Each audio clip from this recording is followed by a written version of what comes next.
That committee will come to order. Good morning, and thank you all for being here today. And this hearing today is not just another discussion about long-term competition with China.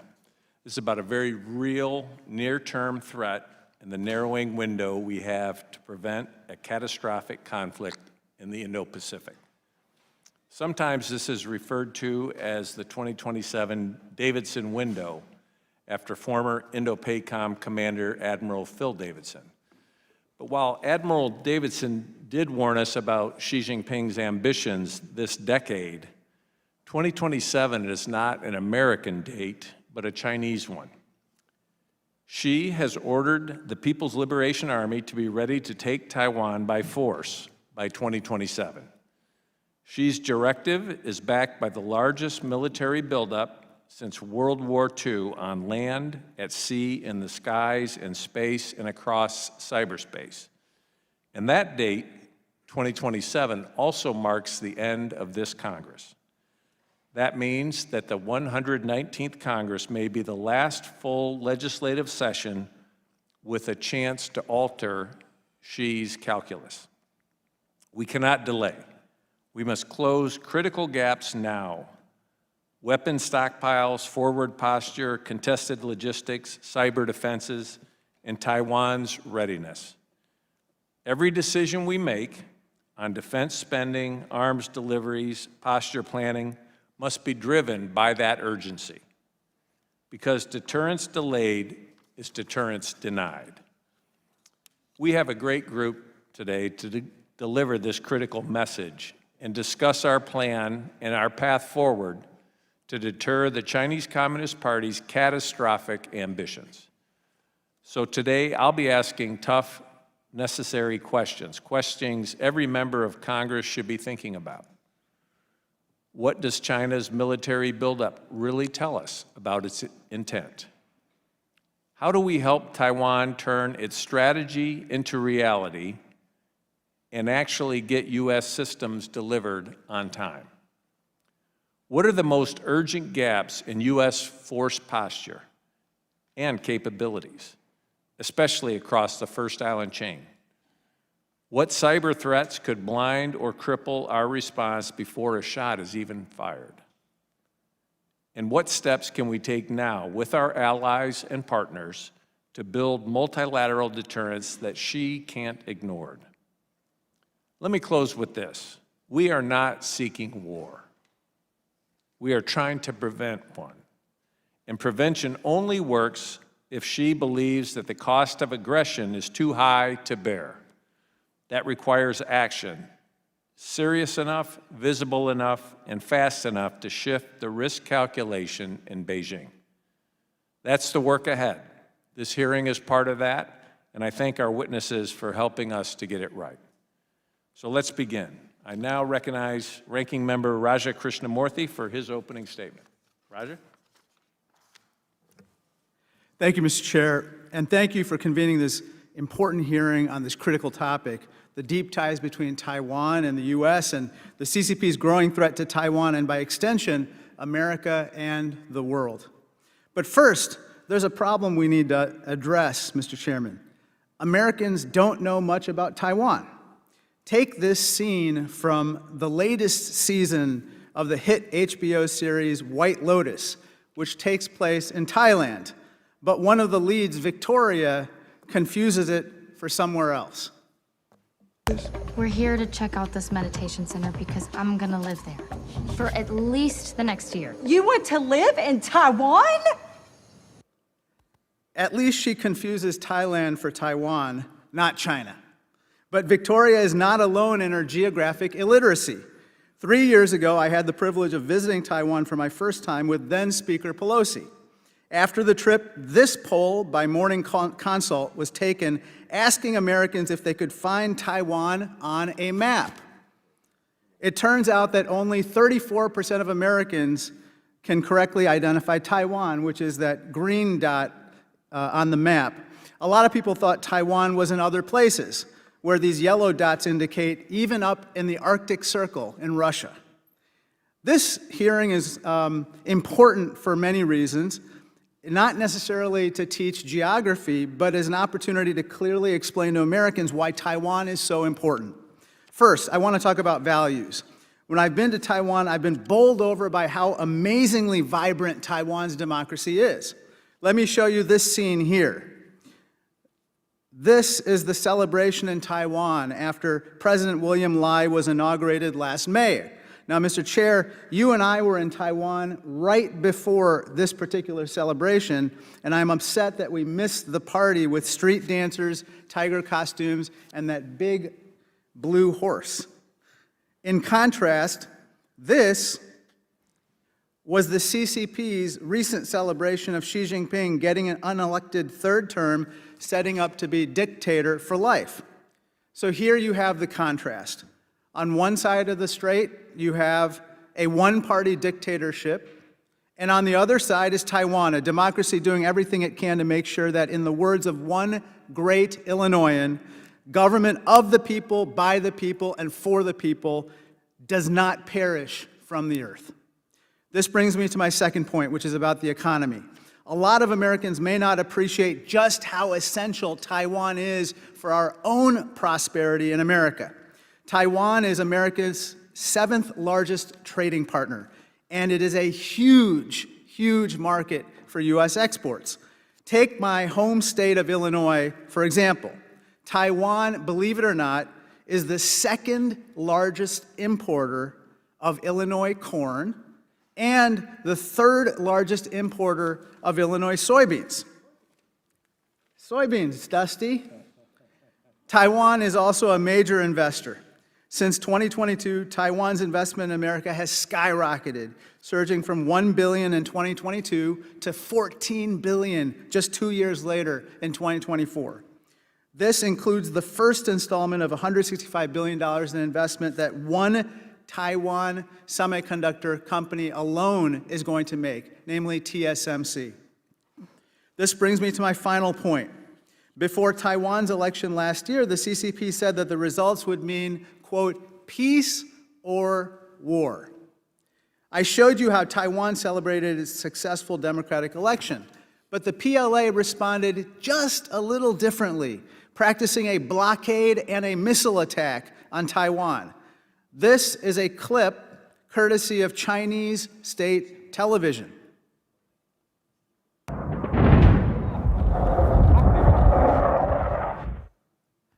A little ominous, if you ask me, but that's how they greeted the results of the election. We know that Xi Jinping has ordered the PLA to be ready to invade Taiwan by 2027, and that clip gave you a visual of what a prelude to a possible invasion could look like. According to a recent study, a conflict over Taiwan would be absolutely devastating for the world. It would drop global GDP by a staggering $10 trillion, or 10% in one single year. And as you can see, a war over Taiwan would be much, much worse than even the COVID pandemic at its height. Losing access to Taiwan's semiconductors alone would push the U.S. into a, quote, immediate Great Depression. People would die, and our economy would crash. America, as the chairman mentioned before, America does not want a war over Taiwan. A CCP attack on Taiwan would be unacceptable for our prosperity, our security, and our values. Chairman Xi, know that America, on a bipartisan basis, stands for peace across the Taiwan Strait. However, we will not tolerate actions that put peace at risk. Thank you, and I yield back. Thank you, Ranking Member. If any other member wishes to submit a statement for the record, without objection, those statements will be added to the record. Now I'd like to introduce our witnesses today. I want to start with General Charles Flynn, is the former Commanding General of the United States Army Pacific, a 4-star command that made him the Army's senior official in the Pacific. We're grateful for his decades of service and for joining us today. Rear Admiral Montgomery is the Senior Director of FDD's Center on Cyber and Technology Innovation. He previously, for more than 30 years in the United States Navy, including as Director of Operations at U.S. Pacific Command and as Commander of Carrier Strike Group 5. And finally, we are joined by the Honorable Kurt Campbell, who most recently was the 22nd United States Deputy Secretary of State. He currently serves as Chairman and co-founder of the Asia Group. I want to welcome all of you and appreciate you being with us. With that, I want to recognize General Flynn. You're now recognized for your opening remarks. Chairman, Ranking Member, and distinguished members of the committee, thanks for inviting me to testify today. The threat of a Chinese invasion of Taiwan is no longer distant or theoretical. The urgency to restore credible deterrence in the Indo-Pacific has never been greater. Taiwan's security is not only about protecting a vibrant democracy, it is about preserving regional stability, defending U.S. interests, and maintaining the credibility of our alliance network from Japan to the Philippines, from Australia to India. It's about defending our homeland and gaining forward positional advantage. The People's Liberation Army, the PLA, is China's primary instrument for forcibly invading and unifying Taiwan. And among its branches, the PLA Army is the decisive force. We must stop pretending that this is just a naval or air power problem. If the PLA Army cannot land, cannot maneuver, cannot hold ground, and cannot subjugate the people of Taiwan, it cannot win. If we can prevent them from even attempting to cross, we deter the war altogether. For far too long, we've invested in exquisite systems to fight a sea and air campaign, but left ourselves exposed where it matters most, on land, where wars are won or lost. Land power, not in isolation, but as the backbone that enables the interdependencies of the joint force, is what enables deterrence. It creates persistence, builds partnerships, is resilient, and develops the deep infrastructure that sustains the fight, providing the operational endurance we need. No other service delivers long-range fires, integrated air and missile defense, theater sustainment, command and control, and mobility across scale like the U.S. Army. These are not future capabilities. They are being fielded now through multi-domain task forces, logistics hubs, and joint fires networks in Japan, Korea, the Philippines, Australia, and beyond. But we need to go further and faster. We must establish a distributed, resilient land power posture across the first and second island chains, backed by rapid access agreements, robust joint exercises, and pre-positioned equipment that accelerates our response times. This is not just a U.S. Army issue. Our most capable partners in Asia, Japan, South Korea, the Philippines, Australia, India, and Indonesia, all field large and capable armies. If we integrate them, if we train and network them to operate with U.S. forces, we create an Indo-Pacific land power network that multiplies deterrence tenfold. The PLA does not fear our ships and aircraft. In fact, they expect them. It has built an A2AD arsenal to deny them. What it fears is a credible force that can counter its army on its flanks, in its interior, before it assembles and loads, and before it ever reaches Taiwan. That's what forward-positioned, allied land power brings to the table. This approach is more sustainable and more affordable than betting on billion-dollar platforms that are vulnerable to missile saturation, electronic warfare, fragile supply chains, and other emerging threats. Instead of chasing perfection, what we need is persistent presence. Hard to kill, hard to ignore capabilities anchored in both geography and partnerships. This includes asymmetric defense investments by Taiwan. I support President Lai's emphasis on mobile survivable systems, but these must be paired with deep civil-military integration, reserve reforms, territorial defense strategies, and above all, training, and more training. A resilient society helps deny the PLA the quick, clean victory it seeks and shifts the cost calculus back onto Beijing. Now, how do we operationalize this? Let me highlight three key Army capabilities that matter most in the Indo-Pacific. First, mobile ground-based strike systems like Typhoon and HIMARS can disrupt PLA planning and decision-making. We need more of these, longer ranges, reloadable, mobile, and fully networked into a joint fires web. Second, the Army's multi-domain task forces. They bring together long-range sensing, cyber, space, AI, electronic warfare, and fires into a seamless operational construct. These units provide targeting, deception, and control across all domains and must remain a top investment priority. Third, none of this works without sustainment. The Army leads in logistics, medical support, engineering, depot-level supply, maintenance, and inland transport. It's the backbone of the entire joint concept. Without Army sustainment, agile combat employment from the Air Force and expeditionary basing cannot function. We must push forward AI-enabled manufacturing, co-production, maintenance, and pre-positioned stocks now, not later. Army forces also build lasting regional partnerships that no other service can. These relationships secure terrain, both physical and human terrain, and they build the security architecture that binds the region together. That's real deterrence.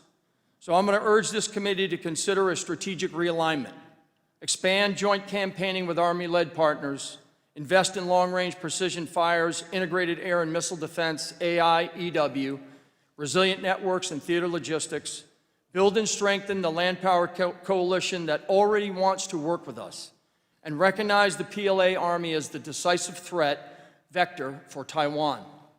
You can't invade Taiwan unless you can generate an invasion force, and that is what we must prevent. So let me close with this. Deterrence is not a speech and it's not a flyover. It's not a sanction or a carrier patrol. Deterrence is the sum of this equation: posture plus capability plus messaging plus will. It requires persistent presence, it demands deep partnerships, and it is the certainty in the mind of the adversary that aggression will fail.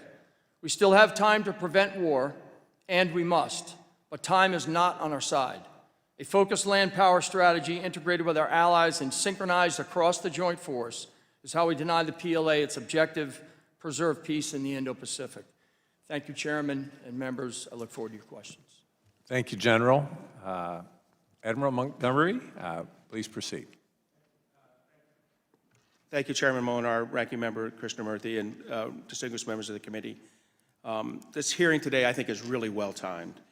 As we speak, America's ability to defeat a Chinese attack on Taiwan is eroding. Beijing's military readiness has benefited from a 30-year investment focused on advanced technologies that specifically target U.S. vulnerabilities. In the face of this threat, America's ability to deter China is withering, and thus the risk of a conflict is growing. One of the biggest challenges that the United States and Taiwan face is that we need to prepare for the most dangerous scenarios: the cross-strait invasions, the maritime blockades. But in addition, we have to prepare for the most likely scenario. That's a comprehensive, cyber-enabled economic warfare campaign. Because a cross-strait invasion or blockade would cause the most destruction on Taiwan, I think Beijing will want to force Taiwan's capitulation through less drastic methods, like a comprehensive pressure campaign that targets the financial, the energy, and the telecommunication sectors. And I think this will be facilitated by malicious cyber activity and military feints that further stress Taiwan's societal resilience. And back here in the American homeland, China is also going to employ the same malicious cyber activity to weaken our critical infrastructures and paralyze our American military mobility and readiness. China is also certain to conduct influence operations aimed at weakening Taiwanese and American public support for action and freezing our national security decision-making processes.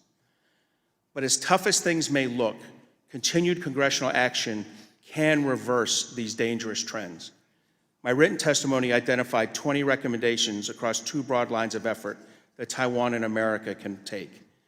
That first line of effort is about siege-proofing Taiwan and enhancing its ability to defend itself, because no country can or should do more to prepare Taiwan to defend Taiwan than Taiwan.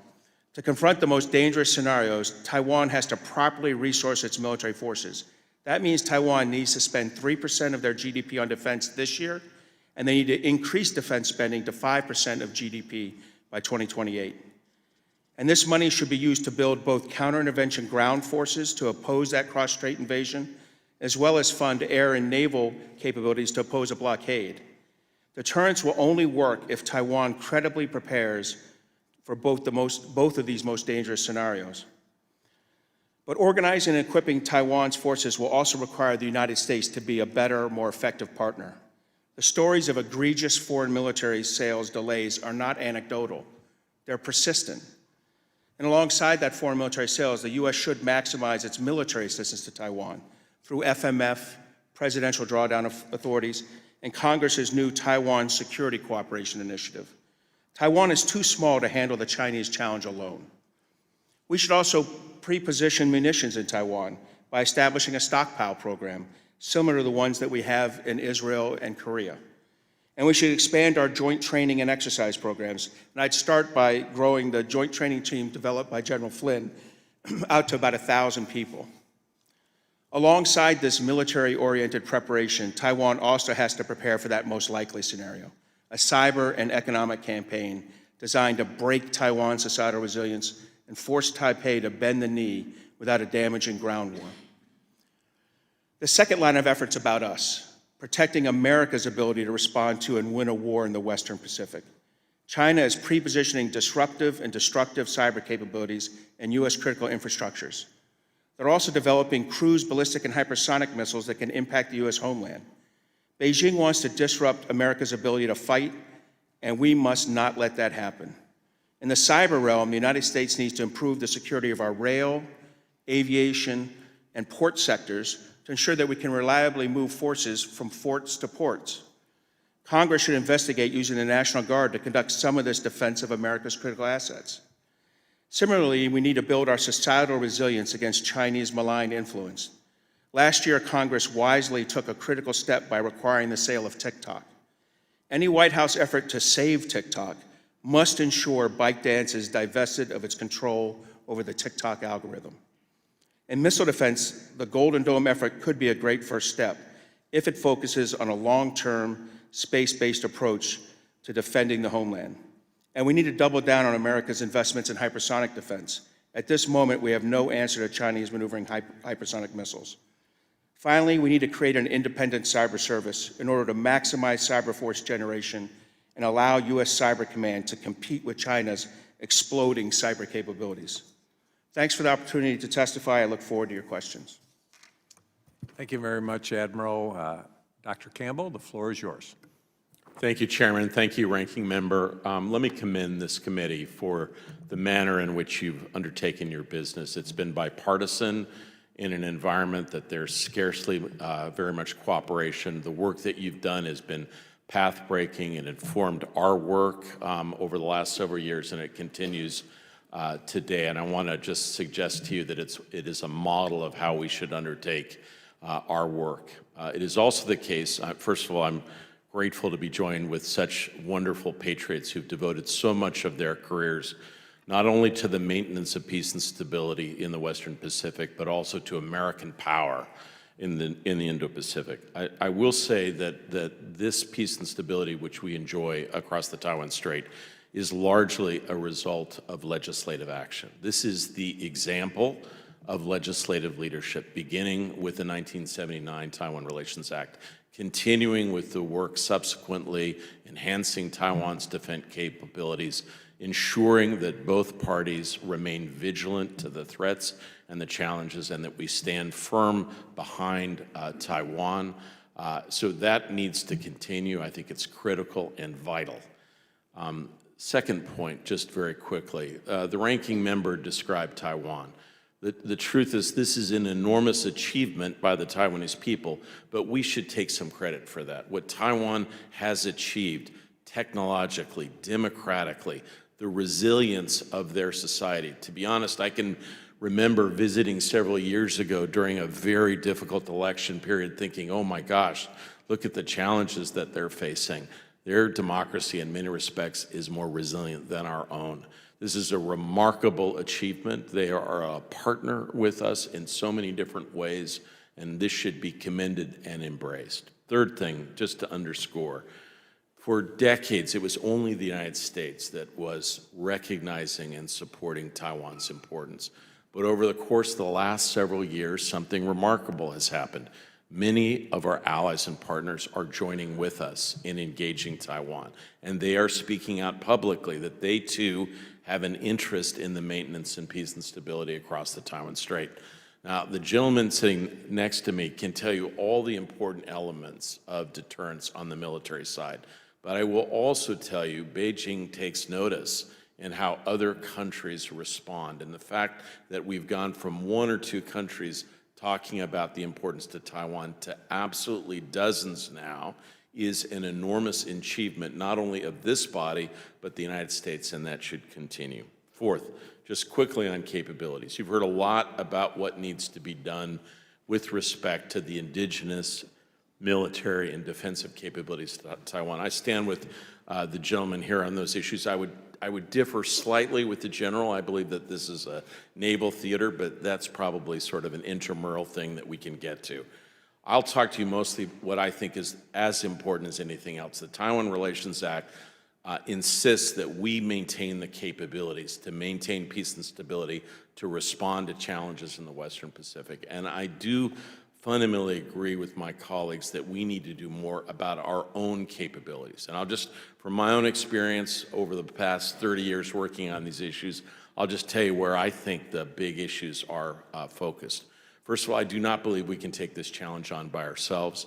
We need much deeper engagement with our allies and partners, and that means Japan, that means South Korea, that means Australia, that also means increasingly countries like India and Vietnam, and I will also tell you countries in Europe who also believe that the maintenance of peace and stability is in our interests. We need much greater integration militarily and strategically. We need to embrace these partnerships that go way beyond what we've done in the past, and I think that's critically important. Shipbuilding, something that you all have focused on that we've struggled with. Critical munitions. I was struck very early in the Ukraine crisis at how difficult it was for us to produce what we needed domestically. We're going to need to do this more with allies and partners. And so while I think it is critical that you focus on what Taiwan needs to do and how we need to support Taiwan, remember that we are the ultimate backstop, and we must keep our capabilities, shifting more of our capacity to the Indo-Pacific, recognizing that this is where the ultimate challenge to American power is in the 21st century. Last thing, I'm going to say this carefully if I can. I agree that we are facing enormous challenges from Beijing, but we must be honest that some of the biggest challenges that we're facing are debates here in the United States. We occasionally hear discussion about spheres of interests and influence, and maybe this is too far for us and it's in another major authoritarian country's neighborhood and we should look at this differently. Those concepts are contrary to our strategic interests. They are un-American, and they do not align with our historic responsibilities, our commitments, and what we all believe in. And so I'm asking, not only are you inviting us in today to discuss with you, I'm asking for this committee's leadership to make clear that our interests stand clearly with continuing our vibrant support of the Taiwanese people and what they've achieved technologically, politically, and strategically over the course of the last 40 years with our strong support. Thank you very much, Chairman. Thank you, Dr. Campbell, and all three witnesses. Now we'll move to questions, and I'd like to begin with General Flynn. In your testimony, you mentioned that America's window for strategic decision-making is closing, and that we must accelerate our own preparations. Can you help us better understand the stakes in the starkest terms possible, given your decades of service, and are we currently moving with enough urgency to, as you put it, accelerate our preparations? Chairman, no, we're not. Let me, I guess I'll just describe, from 2014 to 2024, when I left command, what the Chinese military were doing 10 years ago compared to what they're doing today is dramatically different. And that trajectory that they're on is what we actually have to slow down. The problem is that our organic industrial base is a precursor to our defense industrial base, and they're anemic. And so when Mr. Campbell mentioned about precision munitions and shipbuilding, I'm for all of that. In fact, we need that. In fact, the region needs it because they don't have big air forces and big navies. The U.S. Navy and the U.S. Air Force must keep the global commons open. But part of the problem is that the thing I lacked as U.S. Army Pacific Commander, and I would say that the combatant commander did as well, was sort of persistent logistics hubs forward where you could have stores, co-production, you could have distributed and agile locations to be able to draw on those stores.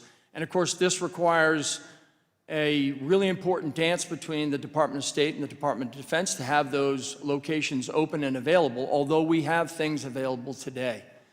And so I just think the window, Chairman, is narrowing, but it's also narrowing for China as well. So it's not all bad news. You know, President Xi is 71. He'll be 81 in 10 years. And I know that this window of 27 is still, you know, sort of on the table. Are they rehearsing? Are they preparing? Absolutely.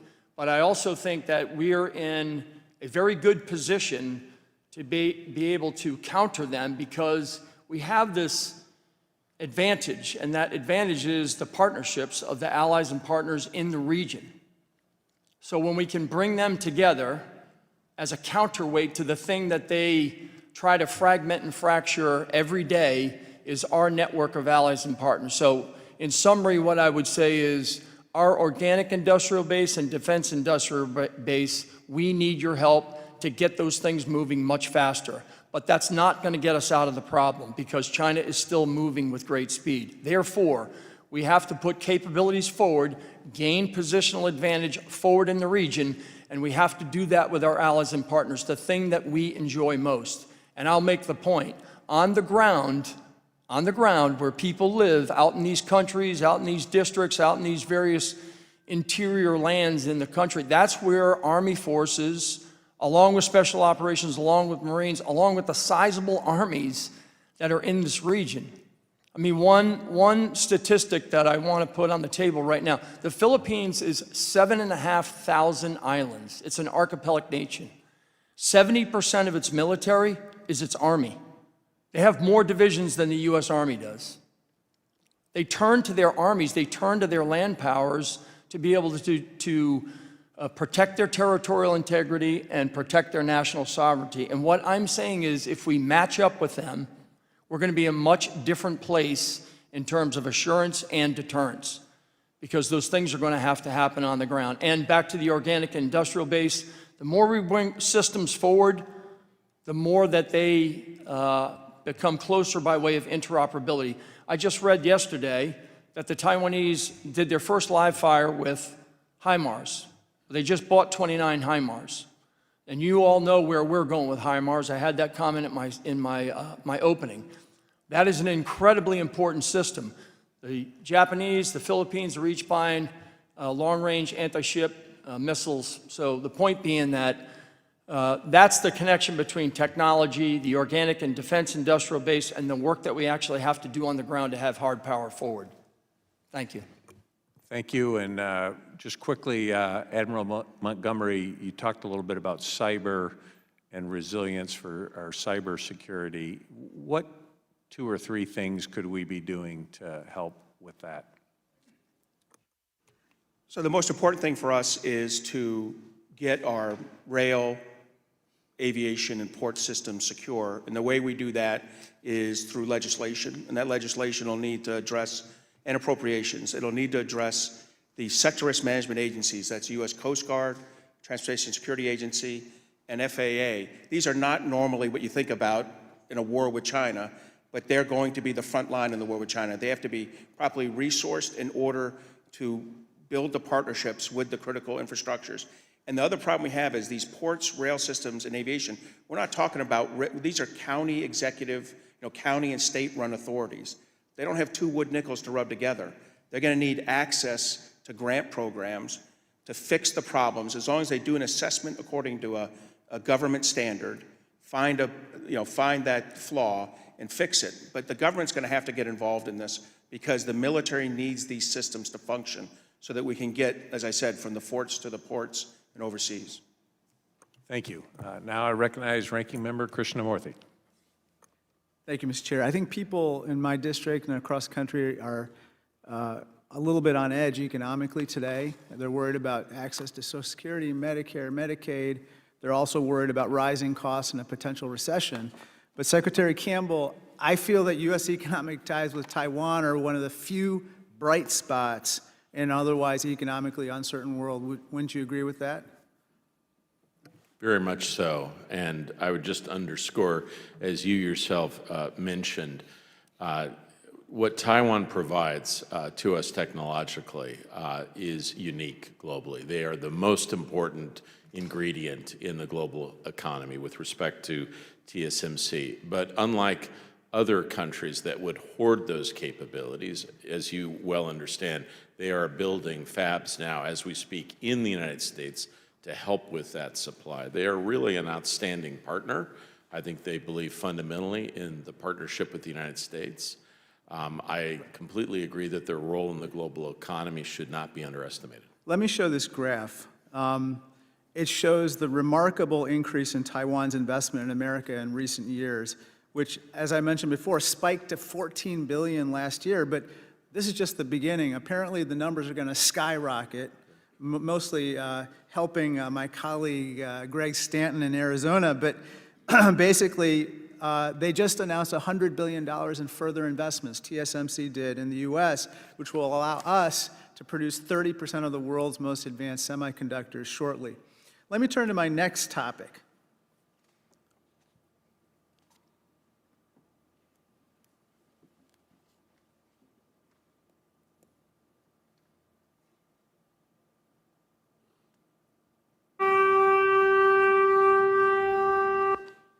This is a sound of an air raid siren. It goes off 3 times a day in Taiwan when Chinese warplanes fly dangerously close to the island. Imagine Russian planes approaching American airspace. Last year, Russia flew warplanes into Alaska's air defense zone 36 times. In contrast, last year, Chinese warplanes flew into Taiwan's air defense zone more than 3,000 times. This is what it looks like. These red lines around the island are basically the path of Chinese warplanes as they traversed the air defense zone surrounding Taiwan. Admiral Montgomery, by doing this, the CCP is trying to wear down Taiwan's defenders and probe Taiwan for weaknesses, right? Exactly. This is what we would call a maximum pressure campaign. They use these military tools, cyber tools, and other financial and energy tools to put a constant pressure on Taiwan's societal resilience. And then at some later date, they can just dial that up when they see that there's no Western response. Let me turn to my last topic. While these air crossings happen almost daily, making invasion seem possible, a more likely scenario is a CCP-led blockade of the island. And here's how it could unfold. Step 1, the PLA calls snap exercises like those after Speaker Pelosi's 2022 visit. You see all these ships surrounding the island. Step 2, instead of leaving, PLA warships stay in place, and then Chinese Coast Guard and militia vessels fill the gaps, creating a de facto blockade, which of course is an act of war. Step 3, the real test comes when imports like corn and soy from Illinois, Michigan, and of course South Dakota try to reach Taiwan, as you see here, but they are stopped by the CCP. In that moment, we are on the brink of war. In the Cuban Missile Crisis, we were famously, quote unquote, eyeball to eyeball with the Soviets, and the Soviets blinked first. But we don't want to get to that point where we need to be eyeball to eyeball with the CCP. So, General Flynn, you'd agree with me that one way Taiwan can deter a blockade is by stockpiling, for instance, corn, soy, natural gas, and so forth, right? Yes, Ranking Member, absolutely. What more, Secretary Campbell, do we need to do to show Xi Jinping that he should never think about trying to blockade Taiwan because it would fail? Thanks. It's a multi-pronged strategy, frankly, Congressman. I completely agree with my colleagues about the things that we need to step up both Taiwan and our capabilities. I will say that deterrence comes with a recognition that if such steps were taken, that China would face the most brutal financial steps taken against it, not just by the United States, but by other countries as well. We also need more stepped-up military capabilities. I think the scenario that you paint, Congressman, is the most likely. Our answer to that, frankly, is our submarine force more than anything else. It is our jewel in the crown. What you all have done recommending that more steps be taken here. I'm a huge supporter of AUKUS. I believe if the United States, Australia, and Great Britain can step up our joint capabilities, that is a major deterrent. We need to keep that area of advantage where we are still 10, 15, 20 years ahead of Beijing and in operating in the undersea domain. As long as we have that, it would be very difficult to effect a successful blockade against Taiwan with those capabilities. That's the area that we need to double down on. Sir, if I could add one cost-free idea, we need to begin practicing escorts and reflaggings with Taiwan. The other, you didn't mention it, but LNG, liquid natural gas, is the real, I think that's the first thing that's going to tighten them up during this. And we need to, ahead of the event, do reflagging and convoy escorts with the Taiwan Navy, practicing with LNGs, and even try to pull the Japanese into that as well, who are equally vulnerable to this. To me, that's a good cost-free way of signaling to China, we're not going to let this happen. I would add that the picture you paint also is why it's so important for training on the ground in Taiwan for them to be able to see that picture and then be able to paint what they can do by way of countermeasures. This is not just a U.S. problem. This has to be a Taiwan problem, a Japanese problem, a Philippine problem. It's got to be the entire first island chain to include South Korea. And there are angles and things that we can do from areas to counter what you were just outlining there with the air and the maritime pressure from Taiwan. And that's why that training on island and the technology integration with those forces is so important. And again, I'll just remind people that at the end, the objective is to invade it. And that's the most dangerous scenario. So you can't get that force across 100 miles without us seeing it. And my point would be that we have to have the indications and warnings of what's actually happening in China with the invasion force. So we watch a lot of the air and we watch a lot of the sea, and I agree with the submarine force of the United States there's nothing close to it. However, to be able to extend our indications and warnings, we have to collect on the very thing that they need to actually invade, and that's the forces that are in the Eastern Theater Command. And I'm just saying, if we want to increase our indications and warnings and buy time for diplomacy and political intervention, then we need to be watching the thing that they need to actually invade, because they're not going to invade with the Air Force and they're not going to invade with the Navy. You need a gun on the ground to be able to subjugate those people. And that's the most difficult thing that they can do. And my point is, we need to be watching that and putting the technology against watching that. So we buy more time for the United States and others to say, please, what are we doing here? We don't want another war. Thank you. Representative Barr.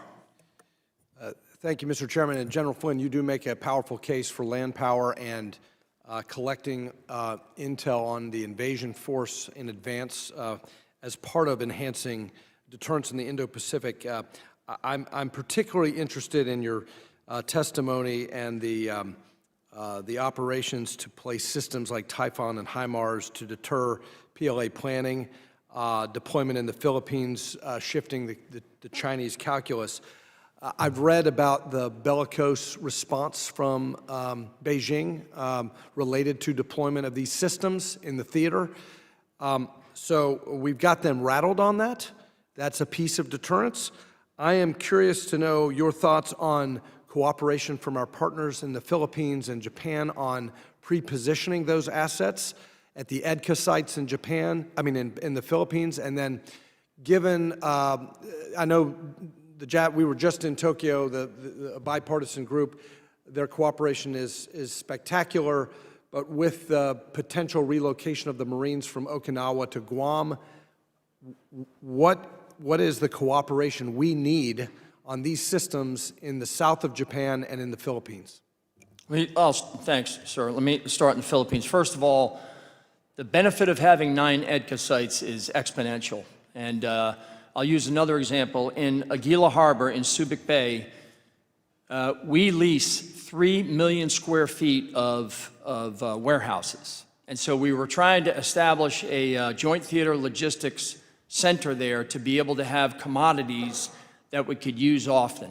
That's one location. And it's not an EDCA site, but it certainly benefits the United States, benefits the Philippine government, and benefits really the network of allies and partners to be able to have those capabilities there on the ground. On the ground, you can do co-production, you can do maintenance forward, you can fix forward, you can arm forward, and then you can distribute to the 9 EDCA sites in the Philippines. So you can see how valuable that port, and it's a deep water port, and the warehouses are. You know, you mentioned Tokyo. I'm going to go to Japan for a minute. Last year, I was down in outside of the metropolitan Hiroshima area. There's 2 Army ports down there and 5 different small installations that were built by the Japanese after the Second World War under the U.S. Leadership. We're only using about 40% of the storage on the ground in those facilities. Never mind Sagami Depot outside of Tokyo, never mind the stores that we have in Kadena and Okinawa, and of course the preposition equipment that we have in Korea. I guess the point I'm making is that we have physical access right now. What we don't have, and what I mentioned in my testimony, is that we're not putting the equipment on the ground fast enough. One example, there are 7 vessels that were loaded with prepositioned equipment afloat in the Pacific. We were taking those vessels and just having the equipment float out there. My point was, let's get it on the ground and keep it distributed and give the ships back to the Navy to recap them. Well, So General, thanks for your service, and I represent the Bluegrass Army Depot, part of the Army Material Command. We need to do exactly what you suggest and pre-position over in the theater.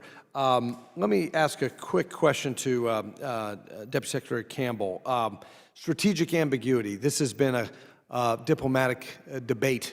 Should we abandon strategic ambiguity? Would deterrence be served by shifting to clarity as a policy of deterrence? Congressman, my own view would be that the policy that we've adopted over the last 40 years, which I believe has substantial elements of clarity within it, but our declaratory position that you described, I believe, has served our strategic interests. And I believe there's still elements of that can and should be sustained going forward. So I'm more focused on the steps that we're talking about here in terms of preparation. But I also believe we've been unmistakable strategically in our public declarations about what we stand for and what we. Let me drill down on a detail of that. As you know, the PRC uses UN General Assembly Resolution 2758 to isolate Taiwan by misinterpreting the resolution to justify its fraudulent one China principle. Although the resolution makes no mention of Taiwan, does not authorize the PRC to represent Taiwan in the UN system, and certainly does not state that Taiwan is part of the PRC. What should be the U.S. position on China using 2758 to claim that Taiwan is part of China? We should resist that at every possible effort, both in New York, in Geneva, and all the other UN activities that we're undertaking. Look, the truth is that the UN is a pretty important battleground for hearts and minds in the global south. We're frankly hurting our ability to operate in many of those capacities. I think one of the reasons to engage here is that it is essential that we get all these other countries in Latin America, Africa, and elsewhere that are buying into this approach to understand that it's contrary to their interests as well. Thank you. I yield back. Thank you. Representative Moulton. Thank you very much, Mr. Chairman. And I want to thank the distinguished witnesses for your years of service to our country. And I tell you, I've certainly have had a lot of interactions, especially with General Flynn and Mr. Campbell, and you've always been incredibly bipartisan and thoughtful and really focused on the national security concerns at stake here. So thank you for that.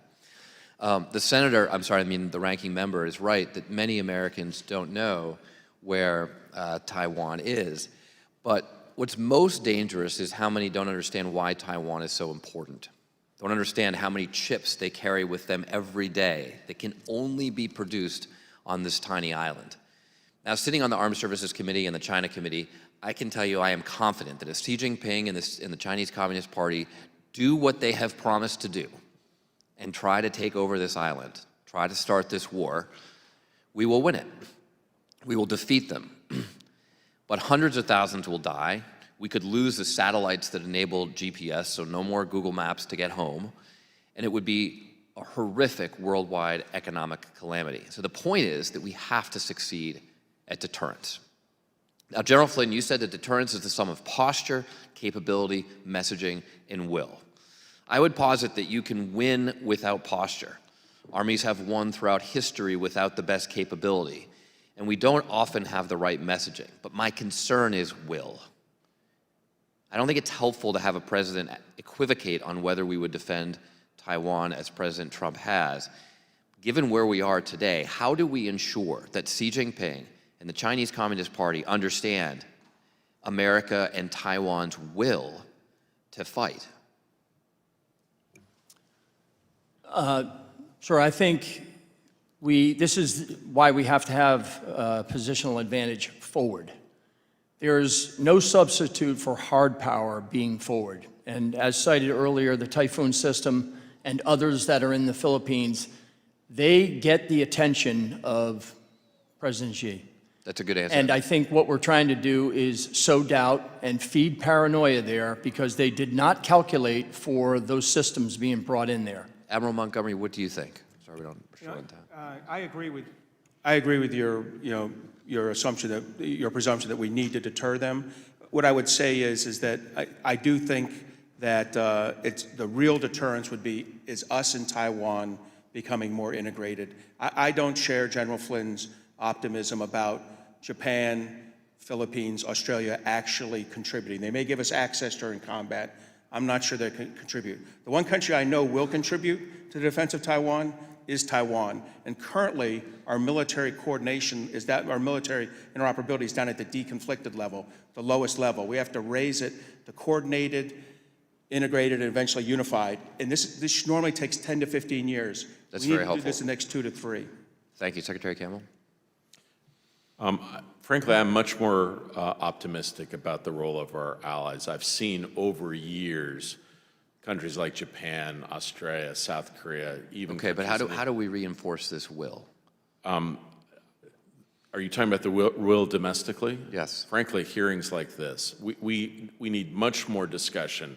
Frankly, just having people understand that our economy grounds to a halt without our access to the key technologies of Taiwan. This is an educational effort. I will also say I think the real strength of what we've seen in our engagement in the Indo-Pacific, it has been largely bipartisan. It needs to stay that way, and major policy things need to be debated and discussed and not sort of decided from on high without appropriate consultation. Thank you. Just a quick diversion to Rear Admiral Montgomery, your comment on Golden Dome, because I think it's really important that we're investing in the right things here. How long will it take us to design, build, and deploy this capability?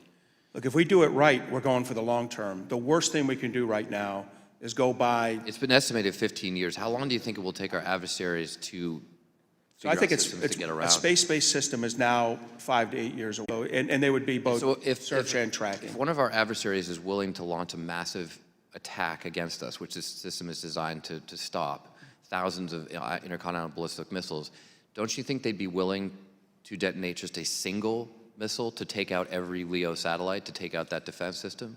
So this is not about stopping a nuclear exchange. What will stop a nuclear exchange is mutual assured destruction.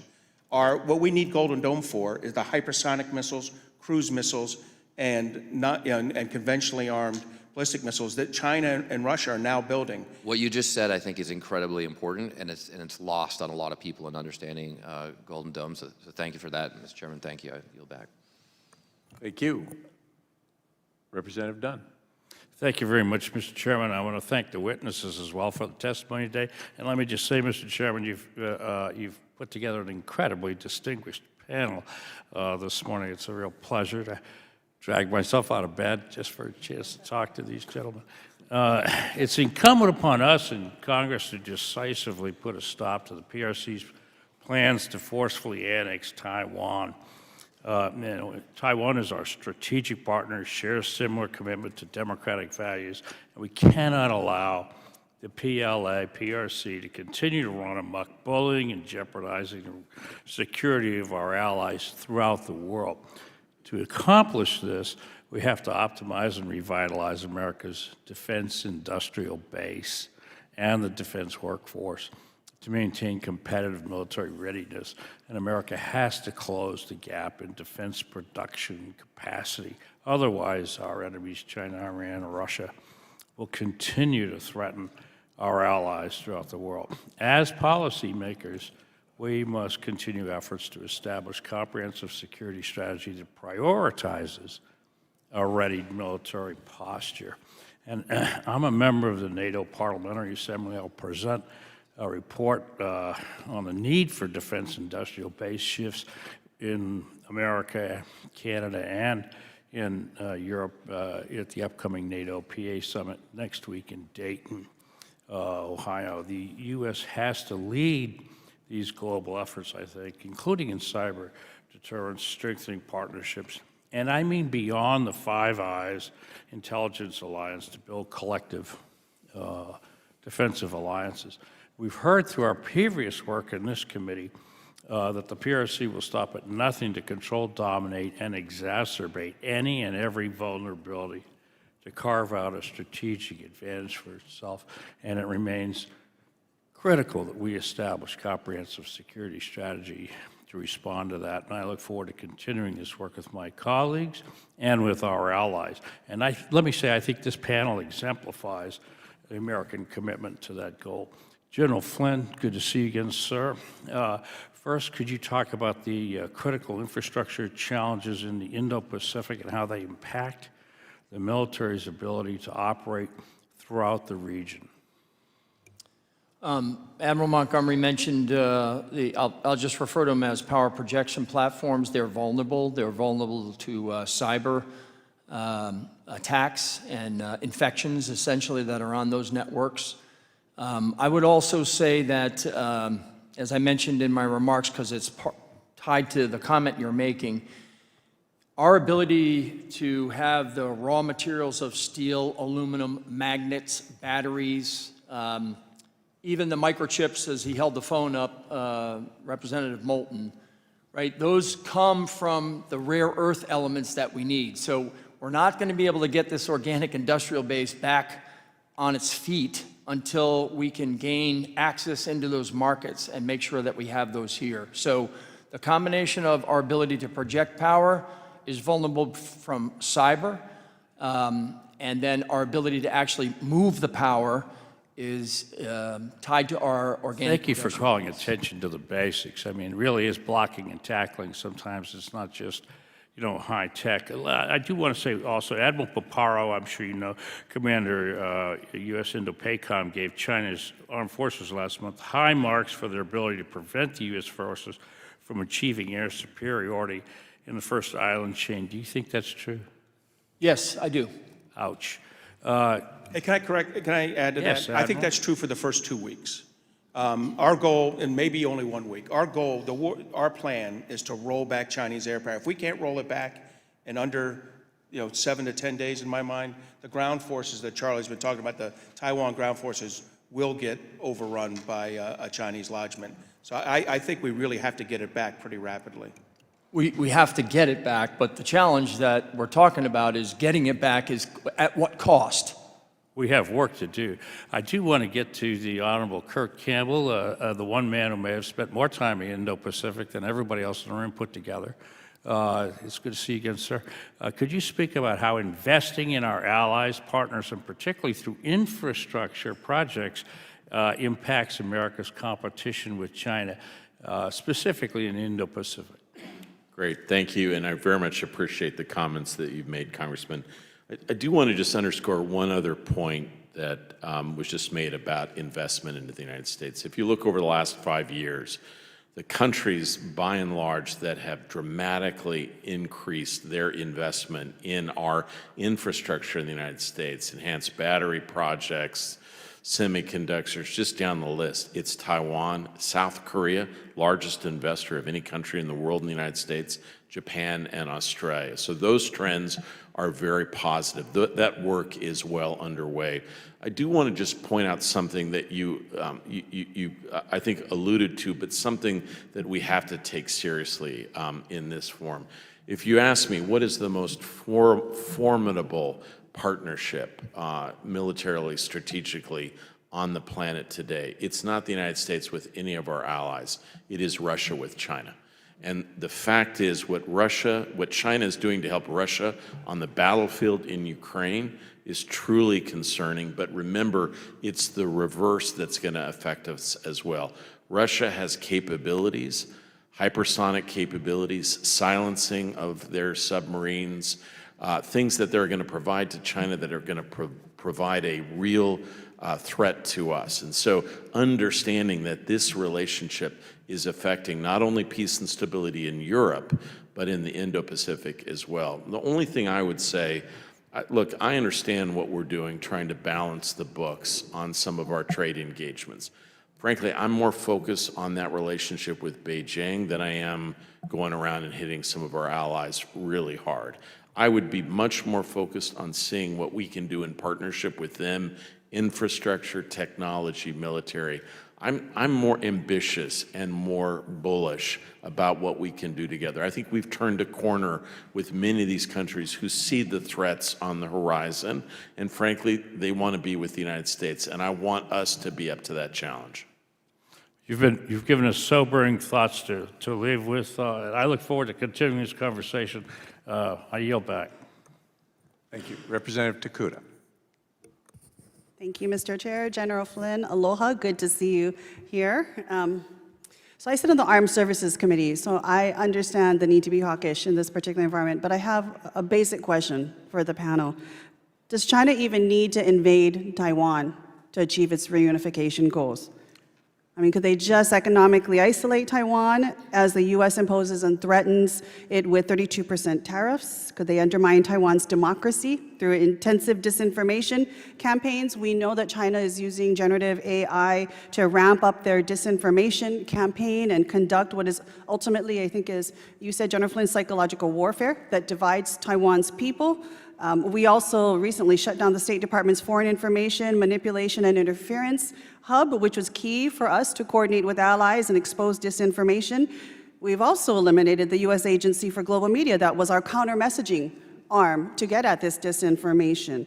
Could they literally force Taiwan into submission by causing Taiwan to question its, the U.S.'s commitment to its defense as a result of our actions and words in the region and in places like Ukraine?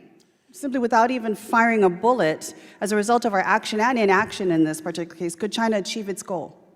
That was in my testimony. I agree with you completely. That's what I laid out. In my mind, the most likely scenario is they're going to try this cyber-enabled economic warfare campaign, abetted and facilitated with cyber malicious activity and with military feints.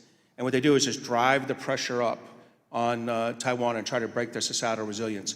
Taiwan, the President Lai and his team feel this is the most likely scenario as well, and they have set up a task force on societal resilience to deal with it. It includes information operations, cyber, financial, communications, and energy.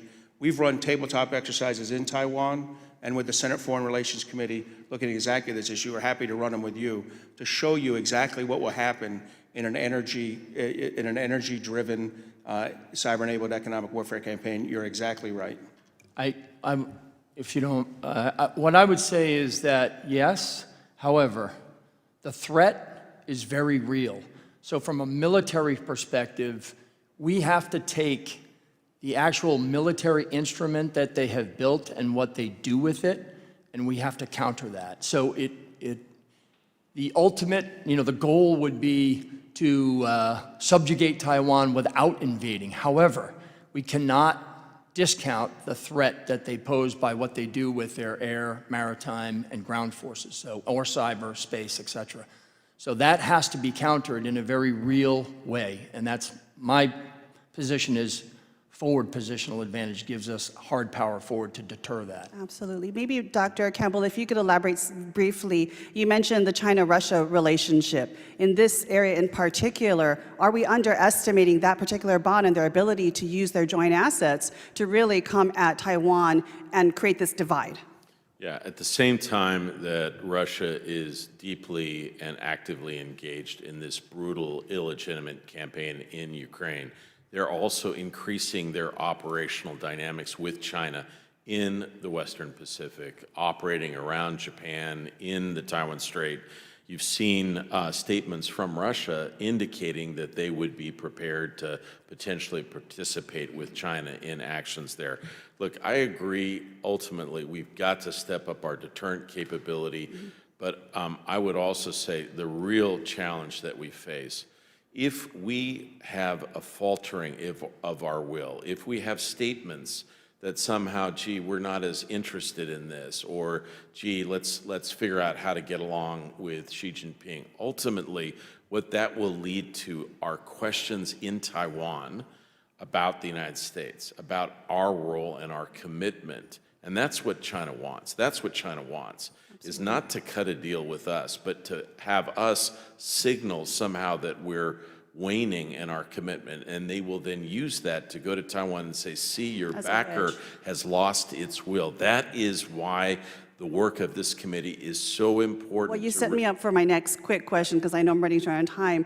I mean, clearly, we know this. The CCP is the single greatest threat to global peace and security. We all agree on that. But across the world, we also know right now our allies and our partners are increasingly worried about us. A poll this spring in Japan showed that 48% of Japanese respondents believe that the international community cannot rely on the U.S. A shocking 77% doubted that they would come to Japan's defense in an emergency.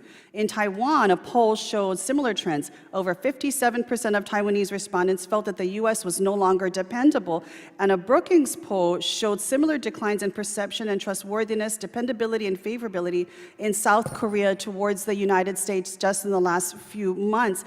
Given this lack of trust, given the talk we had about the willingness to fight that Representative Moulton talked about in our allies and partners and in Taiwan, does this concern you that these perceptions are there in the first, second, and third island chain? Is that to me? Whoever wants to answer, I know I'm short on time. I mean, what I would say is on the military side, that's not what I've seen. I've seen nothing but strengthening in our partnerships. The fact that we are actually there and that confidence that's gained by us being in those locations, I've seen nothing but a tightening of that, at least the military-to-military partnerships. And in a period of time when diplomacy is fractured or there's political fracturing, this is the power of having a mill-to-mill relationship and being able to overcome some of those rough waters. Yeah, Mr. Chair, I know I'm out of time, but I will just say, again, this is public perception, not the military action. It's what I'm getting at. The war will be fought on multiple fronts. We are secure in the defense side, we know that, but it's the war of the mind, and it's the war of the people and their will. I would just say right now, I think the biggest challenge we face in terms of maintaining peace and stability is if our allies and partners lose confidence that we are the America with all of our warts and flaws that they've known for the last 40 or 50 years, and that we're backing away from our commitments to the maintenance of peace and stability. If we lose that edge, then I think the global circumstances will be very dangerous. Yes, indeed, Congressman. Thank you. It is about trust. Thank you, Mr. Chair. I Thank yield you. back. Thank you. Representative Johnson. When the ranking member, the chairman, and I were in Taiwan more than a year ago, I had the sense, I was hearing all the right things. It seemed as though the government had taken major changes with regard to the compulsory service, moving back to a 12-month period. Lots of, I think, important conversation about increasing defense spending. We've had some conversations about that today. I had the sense that the likelihood of an invasion was moving down and that maybe the window of opportunity was being pushed further into the future. I think the last 6 or 12 months maybe has brought that window of opportunity a little closer. And in fact, last week when I was reading The Economist, there was an article that in essence said that. The quote that struck my eye was, "If America weakens its commitment to defending Taiwan, then Taiwan may lose the resolve to resist. And if Taiwan is not prepared to defend itself, America will be less likely to come to its aid." I think that in my mind that really brought forth this idea that the will of our country and theirs interacts with one another, and we can get kind of a dismal feedback loop if there isn't the will to fight and, of course, the capability to fight. So, General Flynn, I know you're not an expert on politics, but you talked about the President Lai understanding the importance of mobile survivable systems. Of course, Taiwan's a split government. It's always a little harder to get things done in that environment. What is your assessment? I mean, is there broad consensus around that idea? Thanks for the question. The way I would frame it is this way. I get asked the question a lot about their will to fight. I don't know, because until somebody puts a bullet through the person next to you, you're not sure if they're going to fight. But what I can tell you is this. In my view, over the last 3.5 to 4 years, their will to prepare, like to go to practice every day and to train and to get better, from the political side and the military side, in my view, that is moving in a very, very positive direction. We have momentum, and we can ill afford to lose the momentum. And therefore, being able to give them a system, like a HIMARS that I mentioned, that's interoperable with our systems, then we have a much easier way of being able to network these forces together so that they can do the things that they must do, enabled by the United States. But is everybody on board with that? I mean, I know in years past there was a sense that maybe the military and the government was more interested in exquisite systems, right? Really expensive, shiny platforms. Is there a broad consensus around your recommendation? I think it's getting there, right? I'll use this example. We can give them 400 Harpoon systems, but if they don't have 400 crews that actually know how to man them, use them, employ them, sight them, and have a primary, alternate, and supplementary firing position, it doesn't matter how many things they have. So my point is training and more training allows them to understand how to actually do a defense in depth. And this is where our value as a training body is so important. Let me add to that we absolutely have to grow the joint training team in Taiwan so that it can do, that's a U.S. team there that's about 500 people now. It needs to be 1,000. If we're going to give them billions of dollars in assistance, sell them tens of billions of dollars worth of U.S. gear, it makes sense that we'd be over there training and working. Your Taiwan Enhanced Resilience Act directed the department to do it. I would say gently they've been slow. So the answer to the question is we can drive their preparations, we can help their preparations, but it's going to take U.S. engagement and involvement in this to kind of get them to the point where they really have a true counter-intervention force. So, Admiral, you talked in your testimony about the importance of siege-proofing and how that's really tied to being properly resourced. You talked about 3%. Again, in divided government, it doesn't look like maybe everybody's on the same page there yet in Taiwan. Then you talked about stepping up to 5%. Did you choose that number because you think that's what's politically possible, or does that number actually get siege-proofing accomplished? So it's based on three things. One, it does get siege-proofing accomplished. That kind of budget will do it. It'll buy them not just the systems they need, but readiness. They will get to 3% this year. They're going to spend several $billion on readiness. That is actually small arms equipment, things like that, the training ranges Charlie mentioned and that he advocated for in his last job. And the other thing about the 5% is historically looking at democracies. That's about where democracy can end up. The only one that's been above that is Israel. And in fact, it went below it before October 7th. I mean, it is aggressive, though, right? I mean, the United States is there. Poland, I think, is now there. But is kind of anybody else at 5%? We're not there. We're 3.4%. Oh, yeah, right, sure. So, South Korea in some respects. South Korea is 3.5%. 5% is going to be the three Baltic states, Poland, Israel, and Taiwan when they get there. One last thing I'll say is, I keep hearing like people in the administration say 10%. 10% would mean they would have to buy $40 billion worth of FMF from us every year. I think you all are well aware we can't crap out $3.5 billion worth of FMF a year. So unless our FMS, unless our foreign military sales program gets absolutely revitalized and improves 1,000%, they're not going to be buying. They're not going to be at 10% of GDP.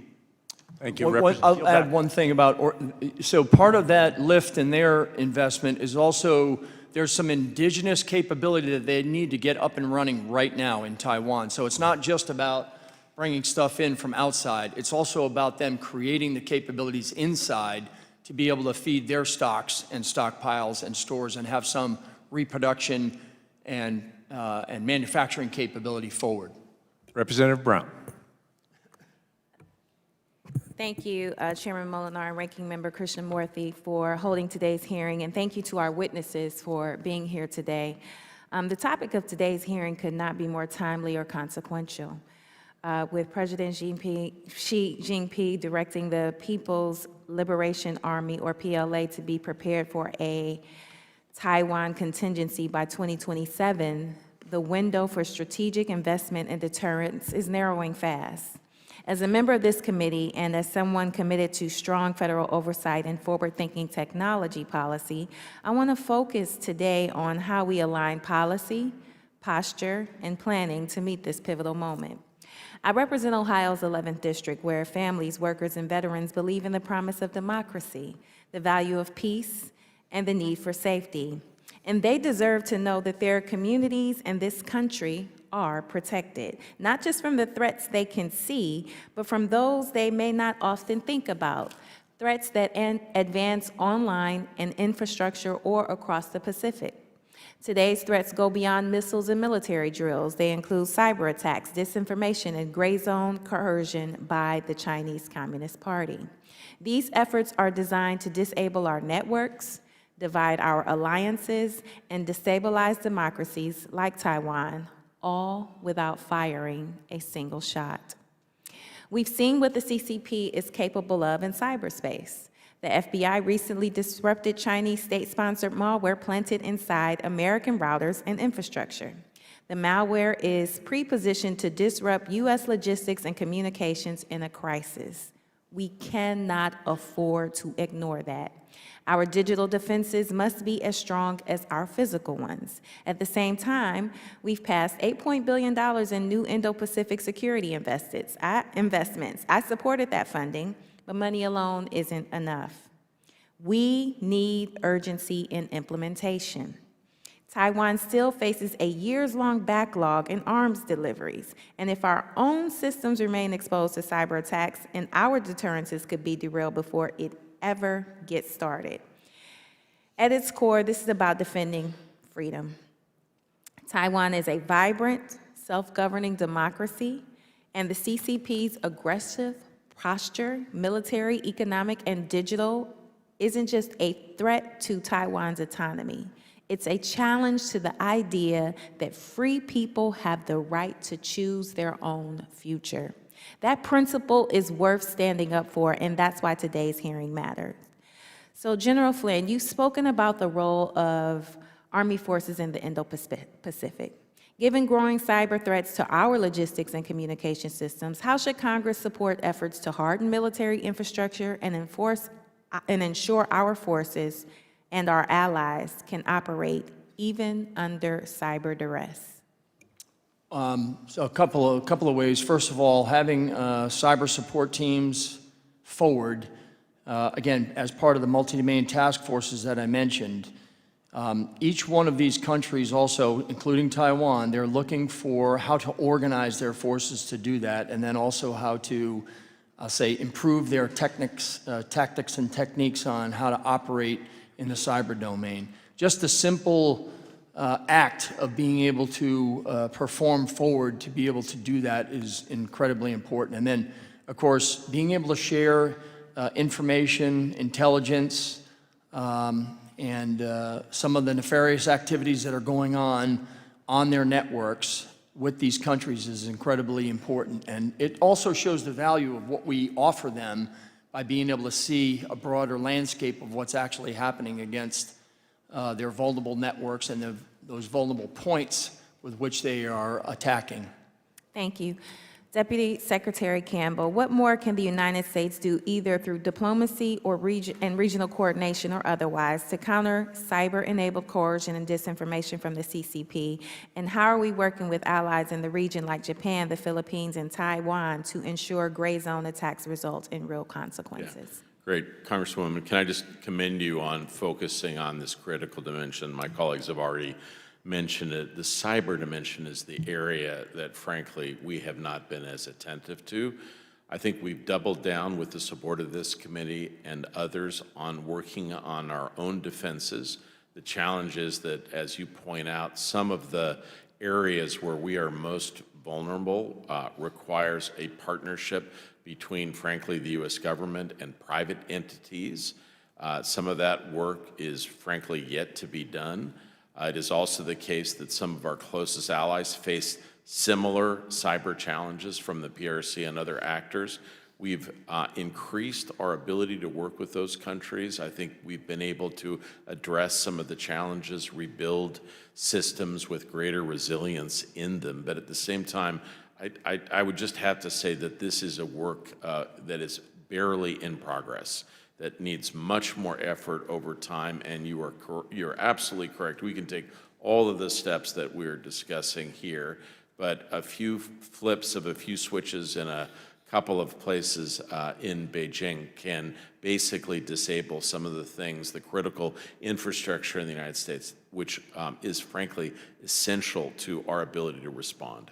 And Mr. Chairman, I have a question for the Admiral that I'd like to submit for the record, and thank you for the extension. My time has expired. Thank you.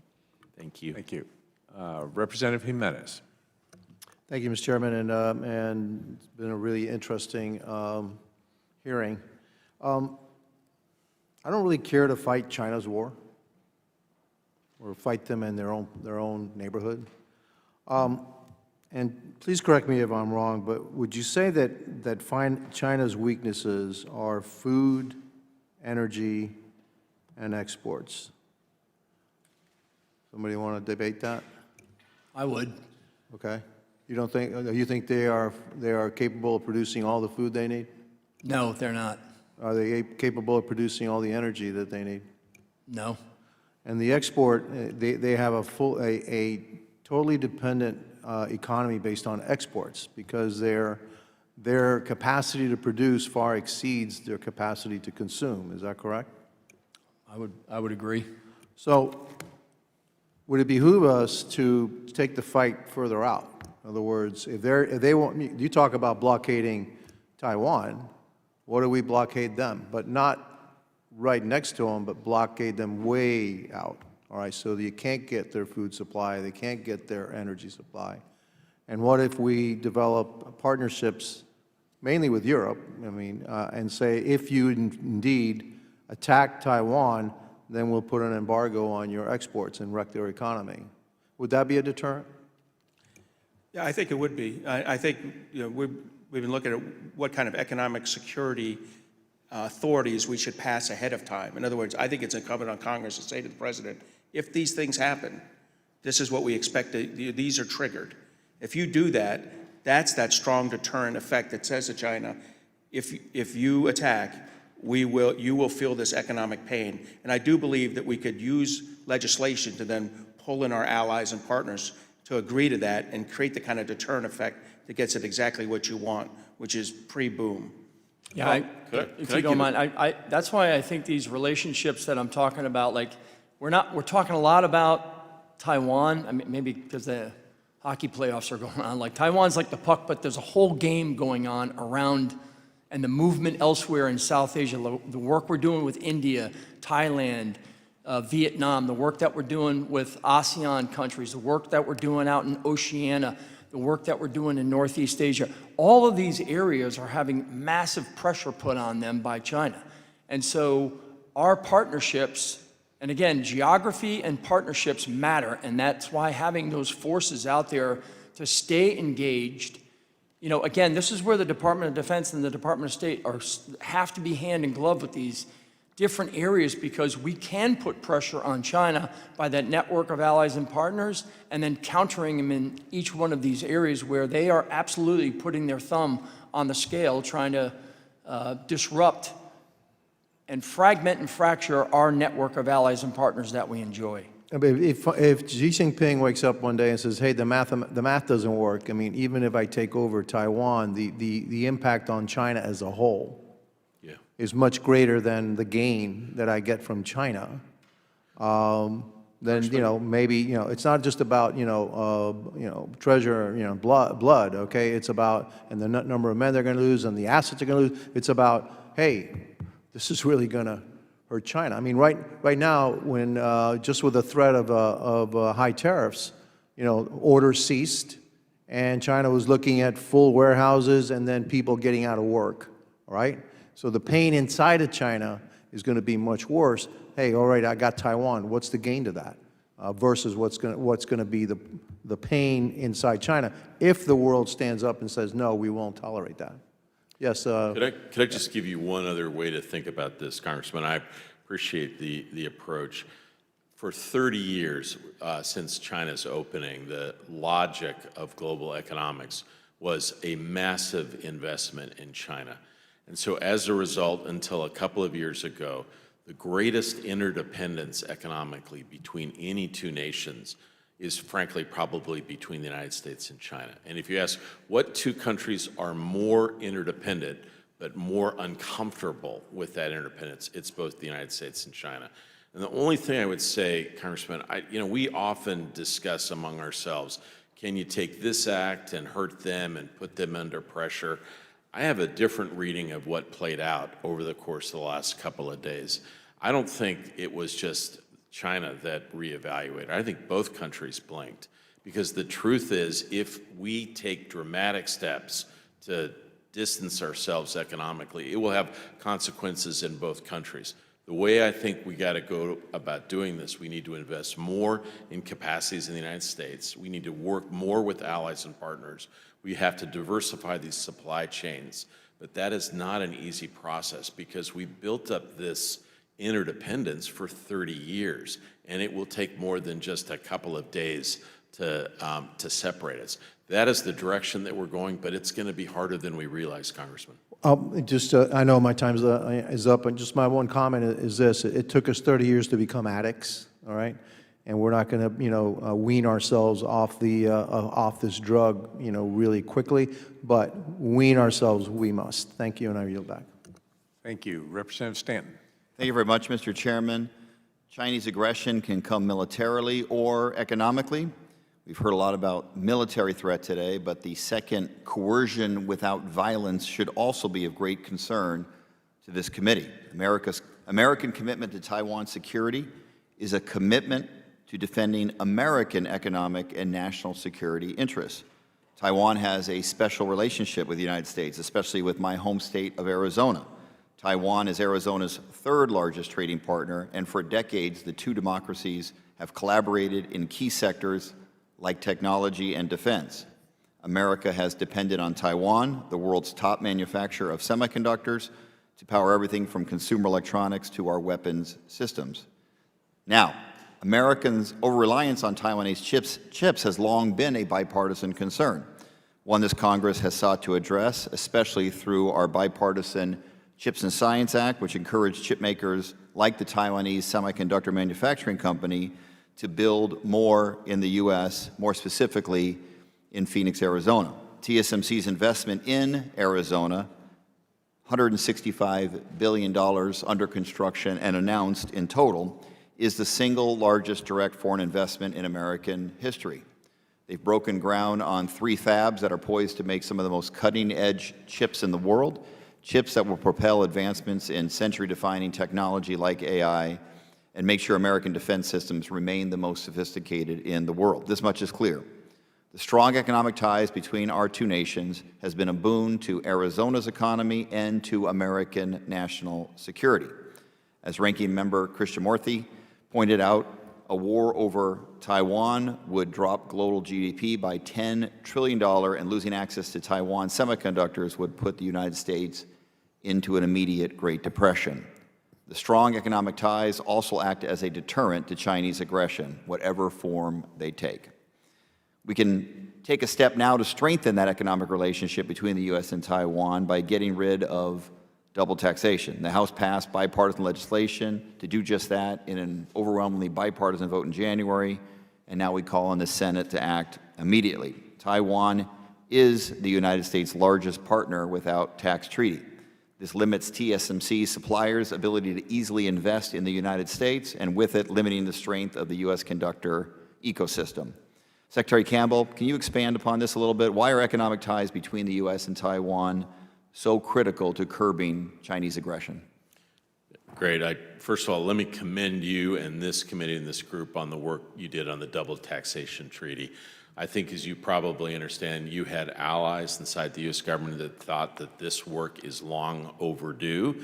We have certain agencies in the U.S. government that were reluctant to take this on. Through your support, I think we've seen the wheels start moving. I also join with you in calling on the Senate to take these actions. To be clear, this should just take place no matter what, because we have every possible interest in increasing and deepening the economic integration between the United States and Taiwan. I think what we saw for years is Taiwan's primary engagement economically and commercially was with China.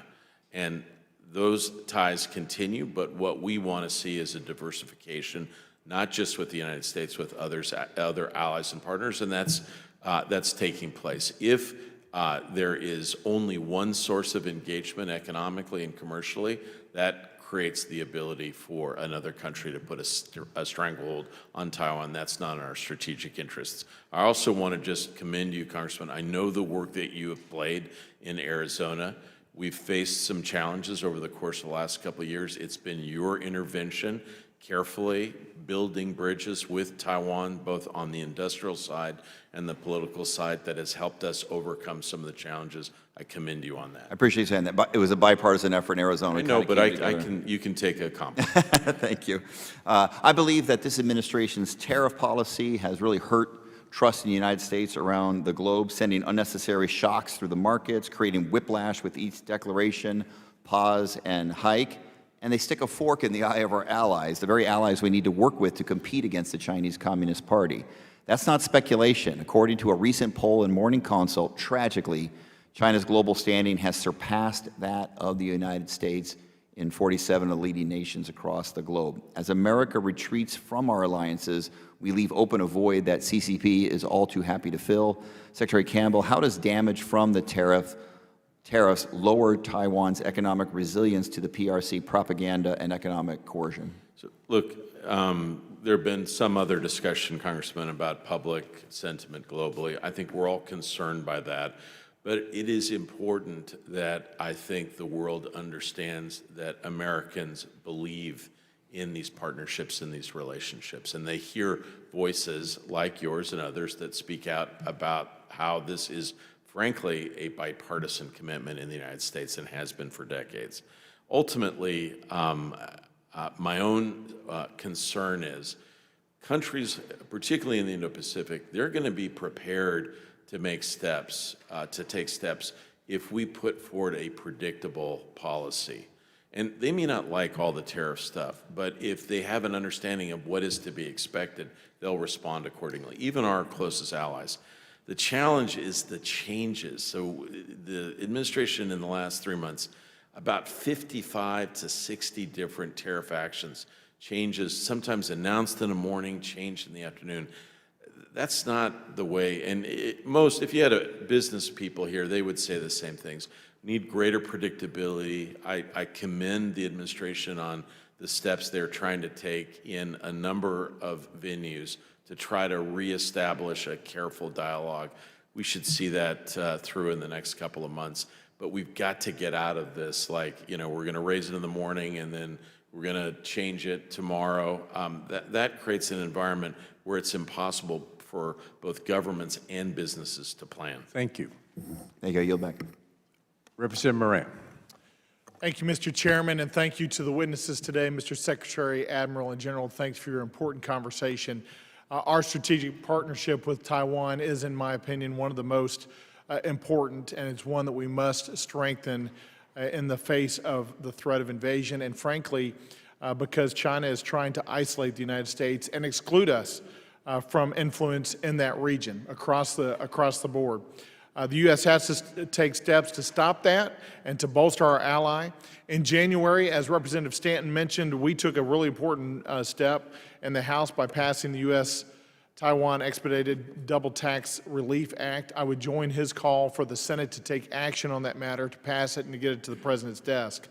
This legislation stops the double taxation of American workers, reduces dependency on China, and provides a pathway for a more robust economic partnership by establishing a tax treaty with Taiwan.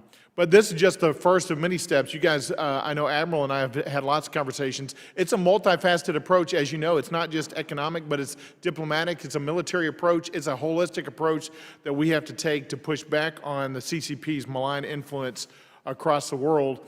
I'm really glad that Ranking Member Christian Morthy emphasized the importance of the longstanding trade partnership that we have between the U.S. and Taiwan, which is mutually beneficial.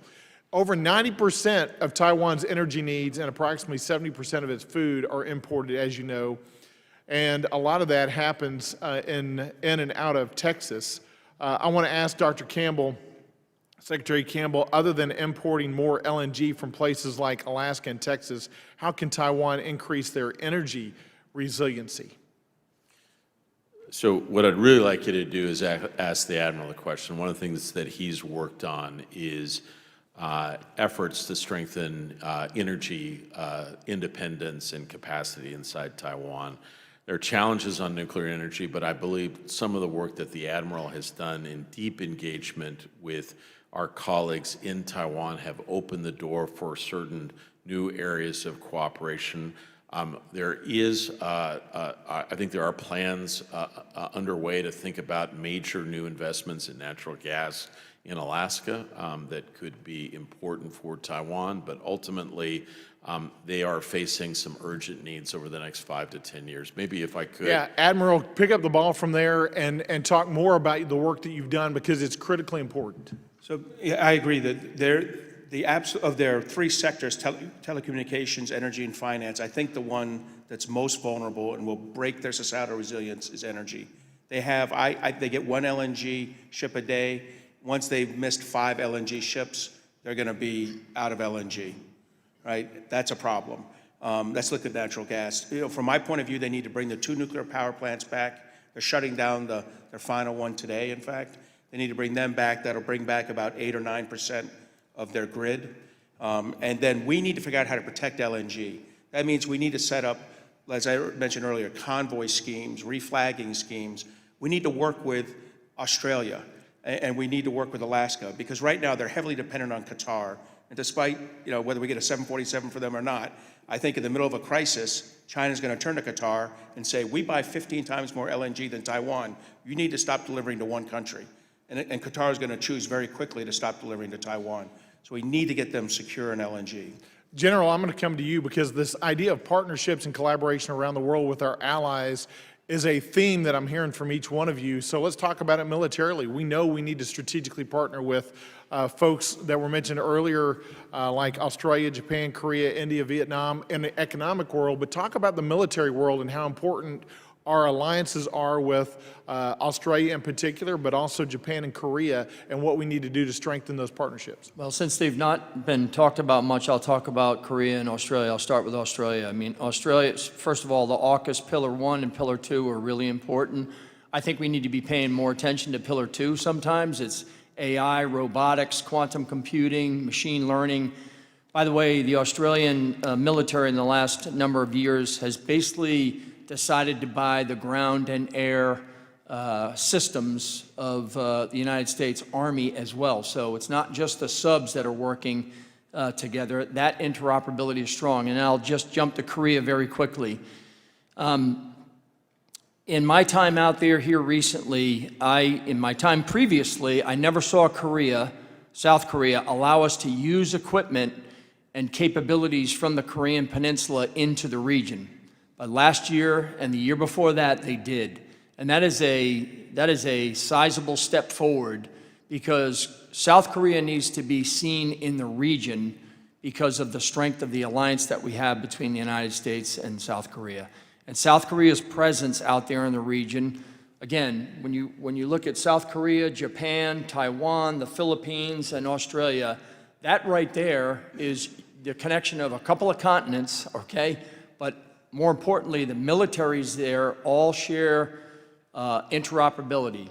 And those interoperabilities are both human, technical, and procedural. So the value of that as a counterweight to what the Chinese are doing, in my view, that slows this trajectory down that they're on of their, sort of irresponsible, insidious, and incremental path that they've been following for the last number of years. So it's incredibly important. And I think Secretary Campbell has one more comment to make, and I'll let you have the last word, but I will say I love what you guys are saying today, because it's not just a check the box on any one specific action that will do everything we need. It's not just an economic act or it's a military act or diplomatic, but it's continuous, multifaceted, multi-regional approach across the board to box China in and to keep ourselves from being boxed in. Secretary Campbell, I'm going to give you the last word. I was just going to say, what the General described is, I think, a process underway in each of the countries. But what he underscored what happened in the last couple of years in Korea,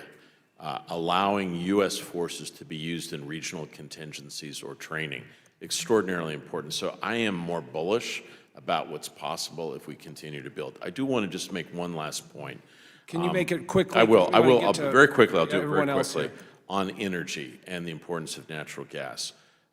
In the immediate aftermath of the attack on Ukraine from Russia, in which there were huge shortfalls in natural gas heating in a desperately cold winter in Ukraine, what countries stepped up immediately to provide and to defer their shipments of natural gas from the United States?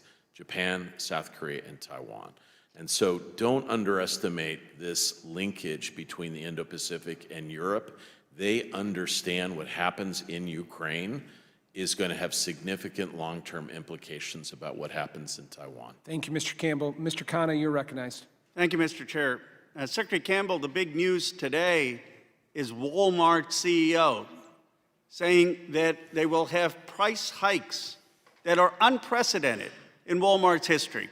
Basically, Americans, Walmart is saying, are going to pay more for their groceries, their toys, and ordinary products.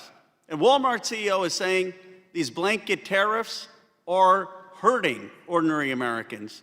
Do you agree with Walmart CEO? I agree with what he said and his statement, and this is going to happen. And so I think everyone has pointed out the tariff efforts are like a wave on the horizon. Like we've seen it coming, and then now it's going to hit. And we're going to see it in a variety of different things. Last couple of years, we had problems with eggs and baby formula. This is going to be across the board. We're going to see price hikes in a number of areas. Secretary Campbell, you've seen a lot of presidents. Other presidents have faced external shocks.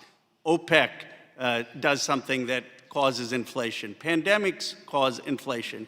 Have you ever seen, Republican or Democrat, a modern president implement a policy that ends up causing inflation and hurting ordinary working class Americans?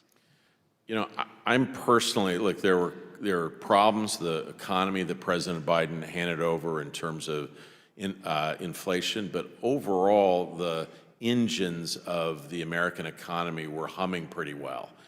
I am concerned about some of the steps that have been taken, the erratic nature, the start and stop, and I do think it's going to have impacts on our economy. And if you're going to take some of these steps, you got to make preparations. You got to have stockpiles and stuff. We've done none of that, and so yes, I'm concerned about the next couple of months.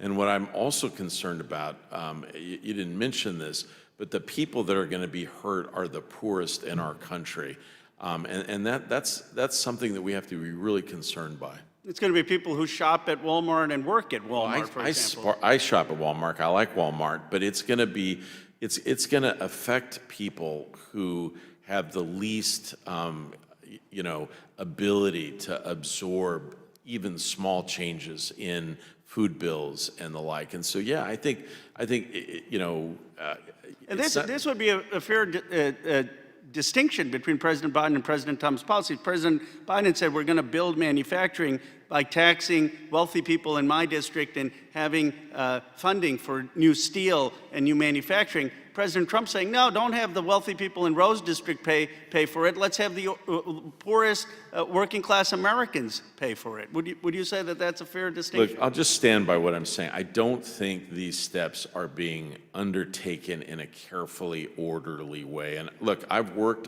on the transition.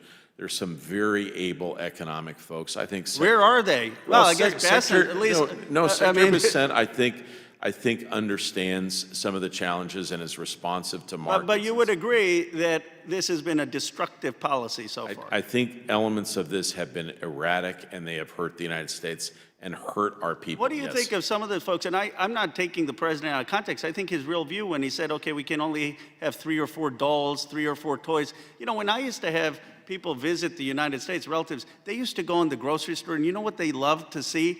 45 cereal boxes. That's American exceptionalism, that we've got 45 cereal boxes.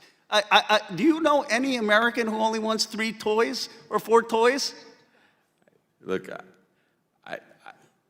my daughters love dolls, and so I'd like them to have as many as they want. President Trump of all people. Yeah. I mean, he put up the Taj Mahal in Atlantic City. Yeah. I mean, come on. Look, I think we can all agree that some of these steps have been hard to follow. They've been a bit erratic, and I do think they're going to have some concerns. And let me ask a last question. There's a way to have strategic tariffs to protect American industry in a way that wasn't as erratic as this, correct? In a much more rational way of doing them with China. I would agree. So, I'm still not exactly clear, if you listen to various voices in the administration, what this is meant for. Are we trying to increase more capacity in the United States? Are we looking to be able to export more, better deals? I don't really see a clear statement about what we're looking for. And frankly, it concerns me that every one of our allies and partners comes to the United States. We meet with them in advance. They're all nervous about what's going on. And so I understand a little bit more on the China stuff. I have less comfort and patience with what's going on with our closest allies who are investing in the United States and that count on us for being a bolster of peace and stability. I appreciate your service and your perspective. Thank you. Mr. Bilirakis. Thank you, Mr. Chairman. I appreciate it very much, and I want to thank all of you for your service. We appreciate you. Admiral Montgomery, on May 7, 2021, a ransomware attack on the Colonial Pipeline captured headlines around the world. In Florida specifically, I represent the 12th Congressional District in the Tampa Bay area. Our port and airport operations were severely impacted, both of which are critical to the economic health of my state. Since China has so heavily prepositioned itself in our critical infrastructure, I shudder at the thought of such attacks across the country, beyond the current frequency of China's recent wave of cyber attacks. In your testimony, you mentioned the National Guard's role in cyber capacity to defend our infrastructure. Do you believe the National Guard could adequately respond to numerous nationwide cyber attacks on the scale of the Colonial Pipeline attack, and what can we do now to develop that capability? Thank you. Thank you for the question. And you're absolutely right. Tampa, about 9 months later, was hit with a water attack as well that turned out to be an insider, I think, an insider job. Yes. Look, what China's doing is operational preparation of the battlefield. They are putting in this malware or gaining access so they can come back at a later time and disrupt or destroy systems. And by the way, if they did the same thing with like 1,000 satchels of explosives and put them in the same port, electrical power, water systems, the American people would be going crazy right now. But because it was cyber, we've kind of backed off. You're right. To get at it, the National Guard is our best asset. I don't think we have enough offensive cyber operators in the active service We can't use the intelligence agencies. We can't use the FBI. The National Guard is the natural natural place. The National Guard is, and I think the National Guard, we'd have to develop a little more capacity in it. It's at about half the capacity it should be for this. It should go from about 4,000 or 5,000 on-net operators to about 9,000 or 10,000. So a little bit of investment. But they have unbelievable authorities, not just DOD, but Homeland Security, and most importantly, state governors' authorities, which are significant. So I absolutely believe they're the right people, and the best part is they know who they're working with because they come from the community, they'll have the relationships. So to me, you all should be pushing hard for a National Guard solution to becoming more offensive in the defense of our networks. Excellent. I think, sir, if you don't mind, I think the connection with the governors that the Admiral mentions is really important about the Guard. And we have teams in there, but they, to be next to first responders and know those relationships, in a timely manner, they can respond to those attacks. Because often you find out about them after they've already happened. And that's the unfortunate part, whereas if you're in a defensive, protective posture, then you can respond a hell of a lot quicker, or you can do things to counter that before it even gets in there and disrupts your IT backbone or your electrical grid or your water system or what have you. Agreed. Thank you, General. Appreciate it. Admiral Montgomery, I also wanted to ask you about the hypersonic missiles and American leverage regarding the semiconductor production and export controls. Do you believe if the U.S. were to adopt the stronger controls, including controls over Taiwanese semiconductor producers, that we would mitigate the strategic imbalance, or should the U.S. be more focused on hypersonic defense? So I think it's going to have to be both. First, I'll tell you what worries me most are the Chinese parts in our own missile systems, and your committee is doing a great job looking at this, and there's some legislation I think you need to push through to just get China out of our systems. But second, you're right. Taiwan, we need to monitor what's being transferred to Taiwan, and I would say that the chips are actually come from U.S. companies that I'm most worried about in those export controls. I'll be honest, though, most weapon systems are based on chips that are from the 15 to 20 nanometer, 5-7-year-old chip systems. Believe it or not, it's your phone that has those, the really whammy-dime chips in them. So we really do need to get hypersonic defense. This is crazy. We're allowing an adversary to field a conventional weapon system for which we have no defense. No one believes we're going to nuke them if they send a couple conventional warheads against our systems in Guam and Japan or even Hawaii. Therefore, we need a conventional defense against this conventional weapon system. And the last administration took a busman's holiday on this. They passed on having the right system, which was ready to go in 2029 to meet your congressional direction. They defunded that system and then funded a system that'll come in 2036. They did it because it would have less cost over the fiscal year defense plan. They did it for financial reasons. Our children, my son who's out on a ship out there, needs to have actual hypersonic defense today, or at least by 2027, 2028, 2029. And we need to review that system and have the Missile Defense Agency go back and begin to procure both hypersonic defense systems so we can have a viable system in a few years and an exquisite system that they had pushed for 6 or 10 years from now. Can I just add one point on this? Yeah, quickly. Yeah, the chip packaging that has to be done in the United States, when those chips are made in the U.S., the packaging is different from ones that are made overseas. So to Mark's point, we really have to make sure that we're able to bring those in and do the packaging so that we don't find chips that are made from a foreign country inside of one of our systems. Thank you, General. I appreciate it. I yield back, Mr. Chairman. Ms. Castor. Well, thank you, Mr. Chairman.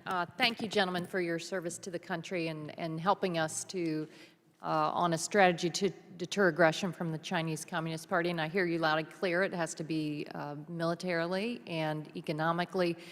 Over the past few years, it hasn't just been bipartisan in this committee, but we've had a real strategic focus. And I am a little concerned that we're viewed around the world as not maintaining that strategic focus right now. I saw it in Australia, watched some of the Malabar exercises. and then with AUKUS, the ASEAN, everything we've done to bring the Philippines in. Thank you all for your work on that. We've done it domestically. There was a strategy to invest in our industrial base. China wants to control all of the future clean tech, and they were doing a pretty good job, but we decided we were going to invest, and we saw 380 new clean technology factories, a manufacturing boom across the country, but we're having a policy debate here in Congress on reseeding that, and that's a gift to China, giving those jobs back to China as the world moves to clean energy over time. So now these tariffs come down, and even a tariff on Taiwan. And I wonder what you've seen economically and militarily. Go a little deeper, Secretary Campbell. It was distressing to see right after these arbitrary tariffs were announced, boy, China rushed to meet with South Korea and Japan and that. So what is happening? Go a little deeper on some of our most important partners, and are they hedging? And what do we need to do to get the upper hand back? So thank you for the question, and it's a hard one. I agree with the General that our military contacts are ballast in our boat. They sustain us in difficult times, but ultimately they will not be able to operate unless there is strong support in both countries, and we've seen that time after time. I would say right now, you're absolutely correct that China is determined to try to pick off countries that are wavering or alienated or worried. They're having their best luck probably in Southeast Asia, which is their own backyard, and in places in the global south. Most of our allies desperately want to have a close relationship with the United States for a variety of reasons. It's a little bit like, you know, it's a little older for me. You probably didn't even know this movie. There's a great scene in An Officer and a Gentleman in which Lou Gossett Jr.'s got the hose and Richard Gere, he's trying to get him to quit, and he says, I got nowhere else to go. Many of these countries recognize that their best and frankly only strong partner in the maintenance of peace and stability and sort of a steady, stable world is that partnership with the United States. They are disoriented right now about what's taking place, but they're trying to do everything possible to maintain a good relationship with the United States, try to, you know, kind of fend off the most dangerous steps economically that would hurt them, try to figure out a way forward. I commend them on that. The truth is, we just don't know how hard it's going to be for them in the next couple of months. Okay. And militarily, General, do you point us to any areas that you recommend that we need to focus on? Have you seen a change in behavior among some of our partners and allies that we need to be aware of and focus on? Well, I would say that South Asia is an area that we need to pay more attention to I would say, from the India-Pak border all the way to Vietnam. I mean, I think the challenges in there are extraordinary. I think what China has done along the line of actual control in at least the last 5 years that I've been watching it, by putting rail and road and surface-to-air missile sites and heliports, and then the damming that they do along the Mekong Delta to choke water to these countries. The smaller ones are challenged in there. You can see the situation in Myanmar. You can see the situation in Bangladesh and Nepal and Bhutan, Laos, Cambodia. So, you know, that soft land underbelly of China gives them access to the Ottoman Sea. It gives them access out into the Indian Ocean. They need those access points as a means to diversify the challenge that they have with the Malacca Strait and the South China Sea. And so, I mean, I think the countries there are incredibly important. We need to pay attention to it. I think there's things that have gone on in Southeast Asia, mostly ASEAN, that have gone quite well. But, you know, it's every day, ma'am. You have to be out there every day. This persistent partnership is what really brings the leadership of the United States to bear. And the security partner of choice has always been the United States, and we can never cede that.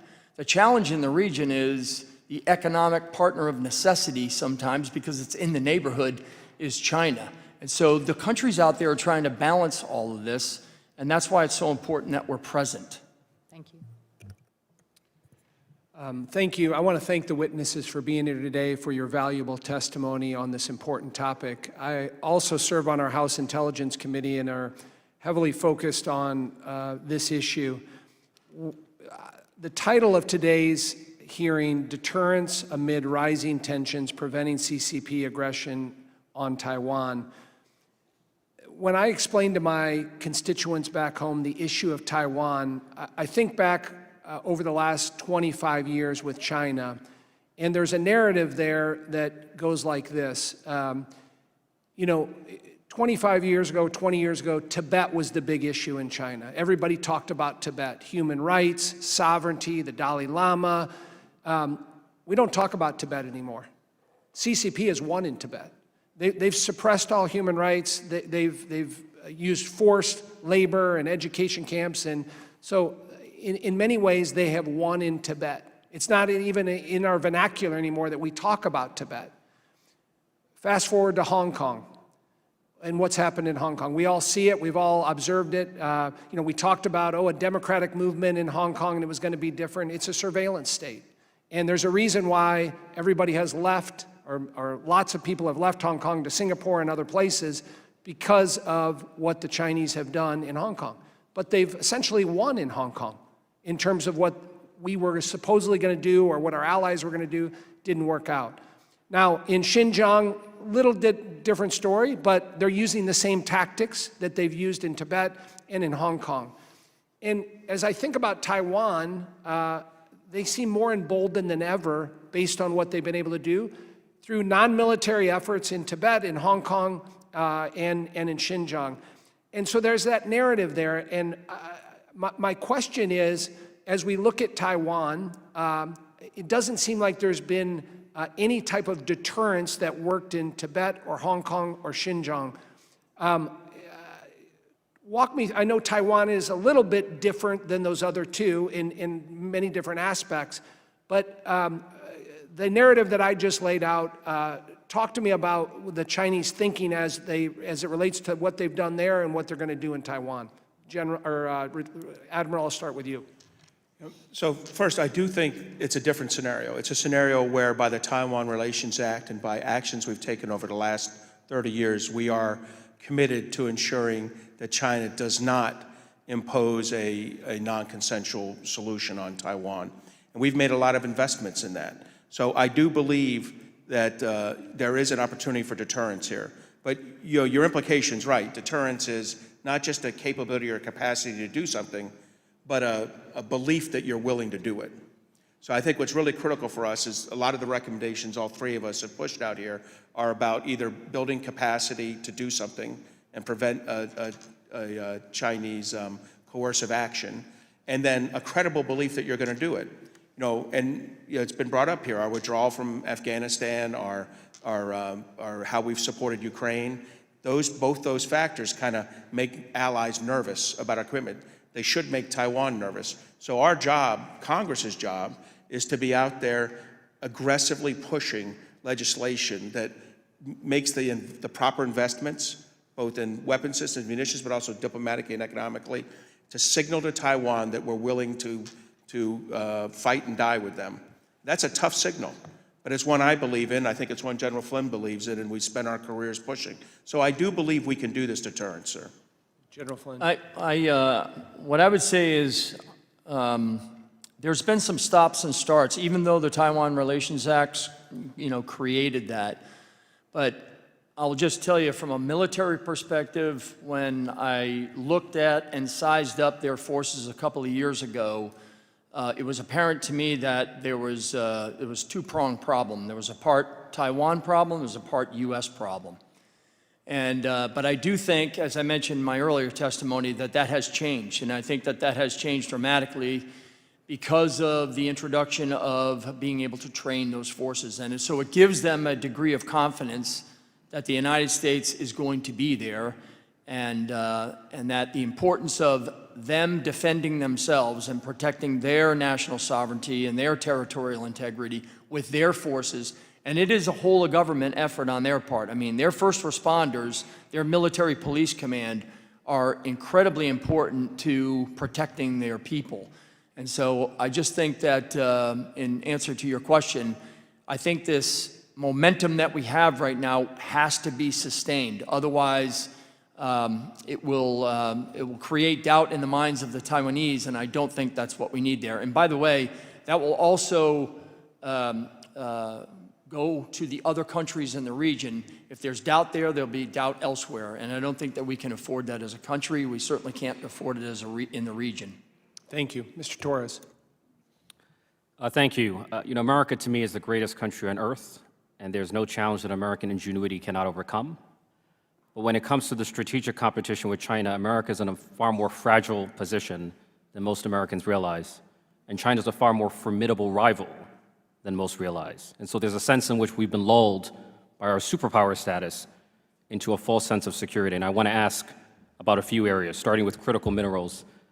Dr. Campbell, do you agree that critical minerals and rare earths are central to the defense and decarbonization of the United States? Yes. Which country controls almost all of the world's rare earth mining? China, and as you understand, I know it's not just the... Well, you're Yes. anticipating my next question. Sorry. Which country controls almost all of the critical mineral processing and refining? China. Yes. Do you think the United States is in a position to deter a foreign adversary who has a chokehold on the core components of our military defense? Makes it that much more challenging at this moment. Let's speak about the future of war. Do you agree that the future of warfare is autonomous? I believe that will be an important element, yes. Which country is leading when it comes to drones? China is formidable. The United States also has capabilities as well. But who can manufacture at scale? China. And scale matters in a war. It does. Which country is leading when it comes to robotics? China, again, has formidable advantages here. The U.S. has spent trillions of dollars on large legacy systems. Can you imagine a world where those large legacy systems are easily shot down by a swarm of autonomous systems? Yes. Okay, let's go to shipbuilding. During World War II, the United States emerged as the arsenal of democracy, building a total 270,000 vessels, including 2,700 Liberty ships in just 4 years. Which country is leading at the moment when it comes to shipbuilding? China dwarfs us both in commercial and military shipbuilding.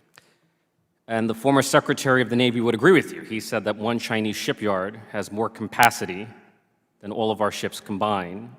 China's shipbuilding capacity is over 23 million deadweight tons. The United States, less than 100,000 deadweight tons. The difference is a multiple of 230.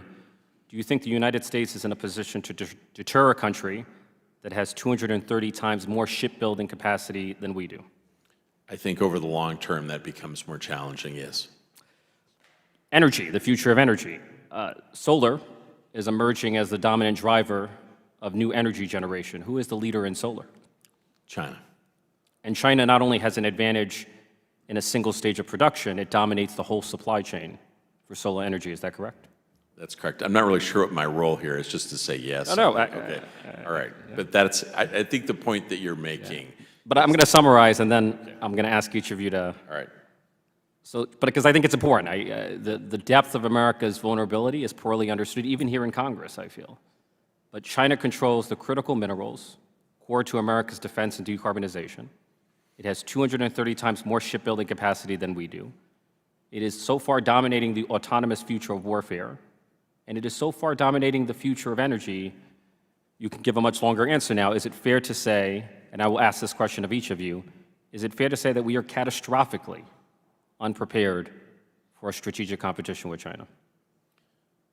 So I think the point that you made in any comparison between the United States and China, China has substantial advantages in a number of areas.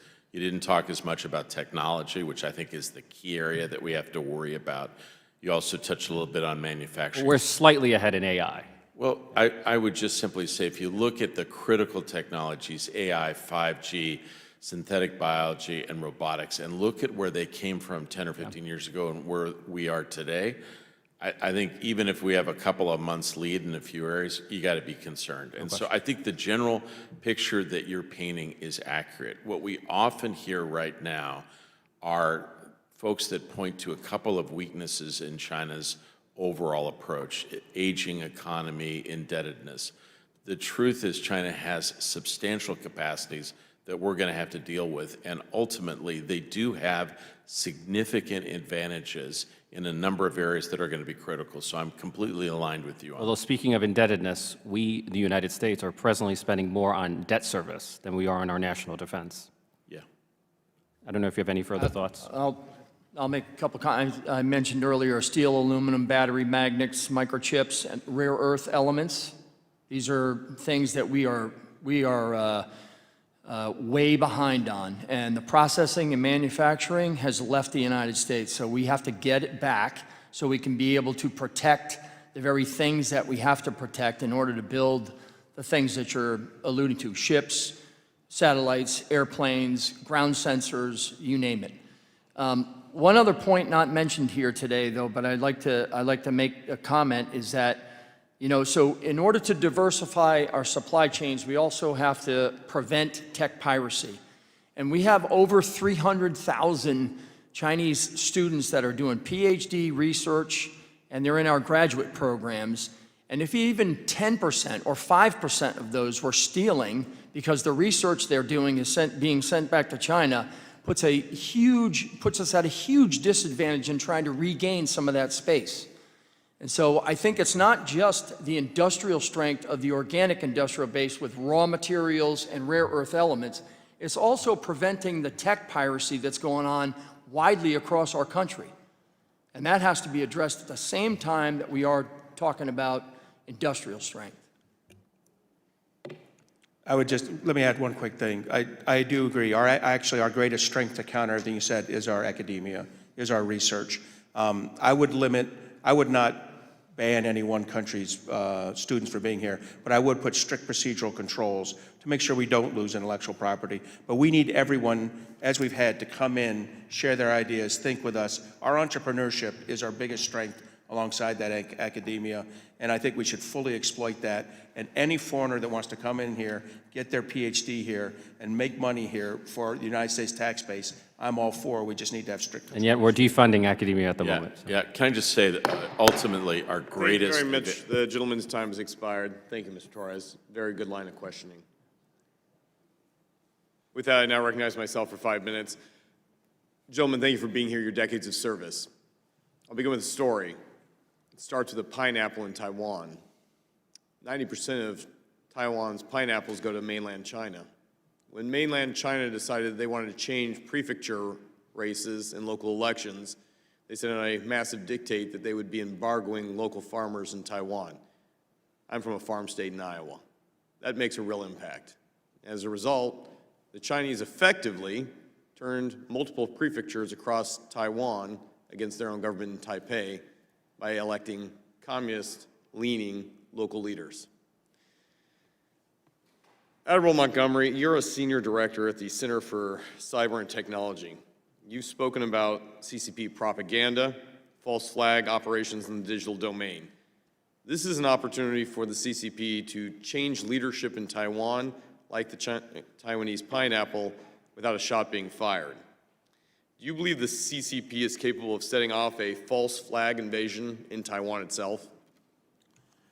I do, sir. I do think that, I don't know that they could overthrow the government with it, but I do believe that information operations and deception run by the Chinese Communist Party will absolutely weaken Taiwan's societal resilience. When you combine it with the other tools, cyber attacks, economic pressures, energy pressures, cutting off communications with magical anchor drops on cables, when you combine that all together, it's that cohesive, comprehensive attack that breaks societal resilience. So I think it'll take more than just the one thing, but everything contributes to a weakened Taiwan. That's just in Taiwan.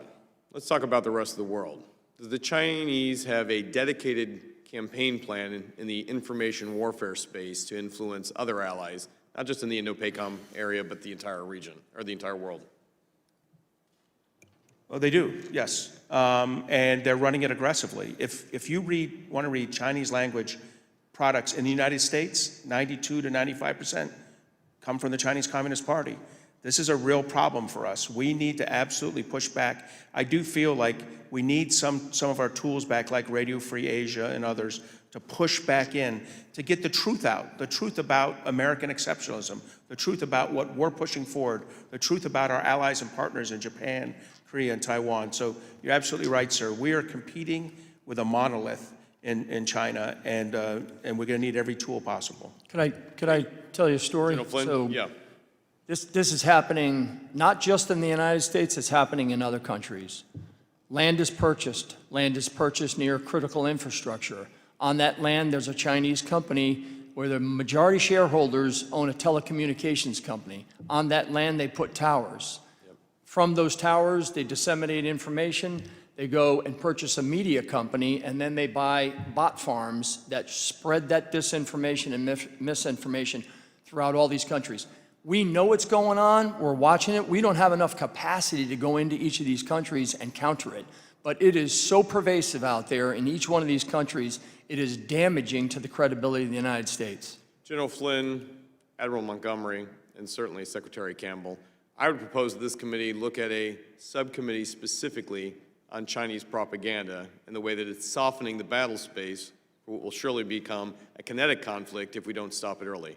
Very briefly, General Flynn, I want to talk to you about the need for large quantities of low-cost strike vehicles if it does become a kinetic conflict in Taiwan. Specifically, is there value in diversifying the types of missile capabilities on hand during an invasion to repel China's attack? Absolutely. I mean, again, the mid-range capability that we have, the PRISM systems that are coming on board, I'm aware of another missile that is, aside from the PRISM, that's lighter weight, longer distance, greater lethality. And again, we have the HIMARS system. I mean, in the reorganization of what the Army's going through right now, I would have 97 HIMARS launchers just in the U.S. Army Pacific. Add that to containers that are out there for deception, and you can create a mosaic of a challenge that the Chinese did not calculate into when they built their A2AD arsenal. Add to that Type 12s and Type 88s that the Japanese have.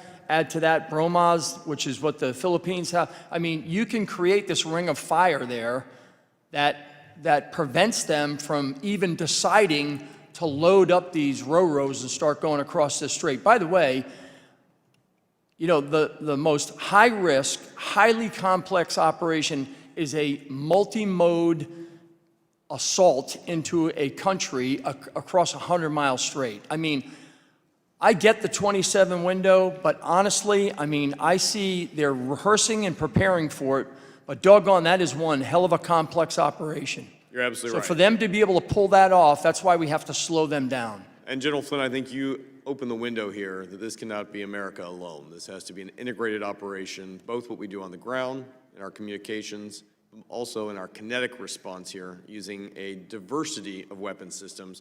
Very briefly, I want to thank the Secretary for being here. You know, we've led on the 6 Assurances to Taiwan Act. I'm leading the Fortifying U.S. Markets from Chinese Military Aggression Act. We have seen the shortcomings of the foreign military sales, just its scope there. Could there be an opportunity to increase partnership in the defense of Taiwan by expanding our direct commercial sales, our licensing for dual technologies, to facilitate a rapid transfer of critical needs to Taiwan from both us and our allies? I believe that is entirely what's possible, and I think with your leadership from the committee, it helps push the executive branch. One of the things that both my colleagues have underscored is that the limitations bureaucratically that have existed for decades that make it difficult to fulfill some of our defense commitments to Taiwan. Slowly but surely, those are being pushed away in favor of greater efficiencies and the like. I think it is, in fact, the case that the executive branch responds best when it hears from this committee on these issues. And I just, again, thank you for your guys' commitment and service on these issues. I want to thank both of my colleagues on both sides of the aisle, very focused not just on national security, but on pragmatic ways that we can get ahead of this problem so we don't end up in these kinetic situations that this team has so articulately displayed, in a situation where we do not want to be in if we can prevent it on the front end. With that, seeing no other members wishing to speak, I would like to add any documents that have been presented to the record. Without objection, it will be added to the hearing for the record. I want to thank all of our witnesses today for your service, continued service to this country, and what you do. Questions for the record are due 1 week from today. Seeing no objections, the committee is adjourned.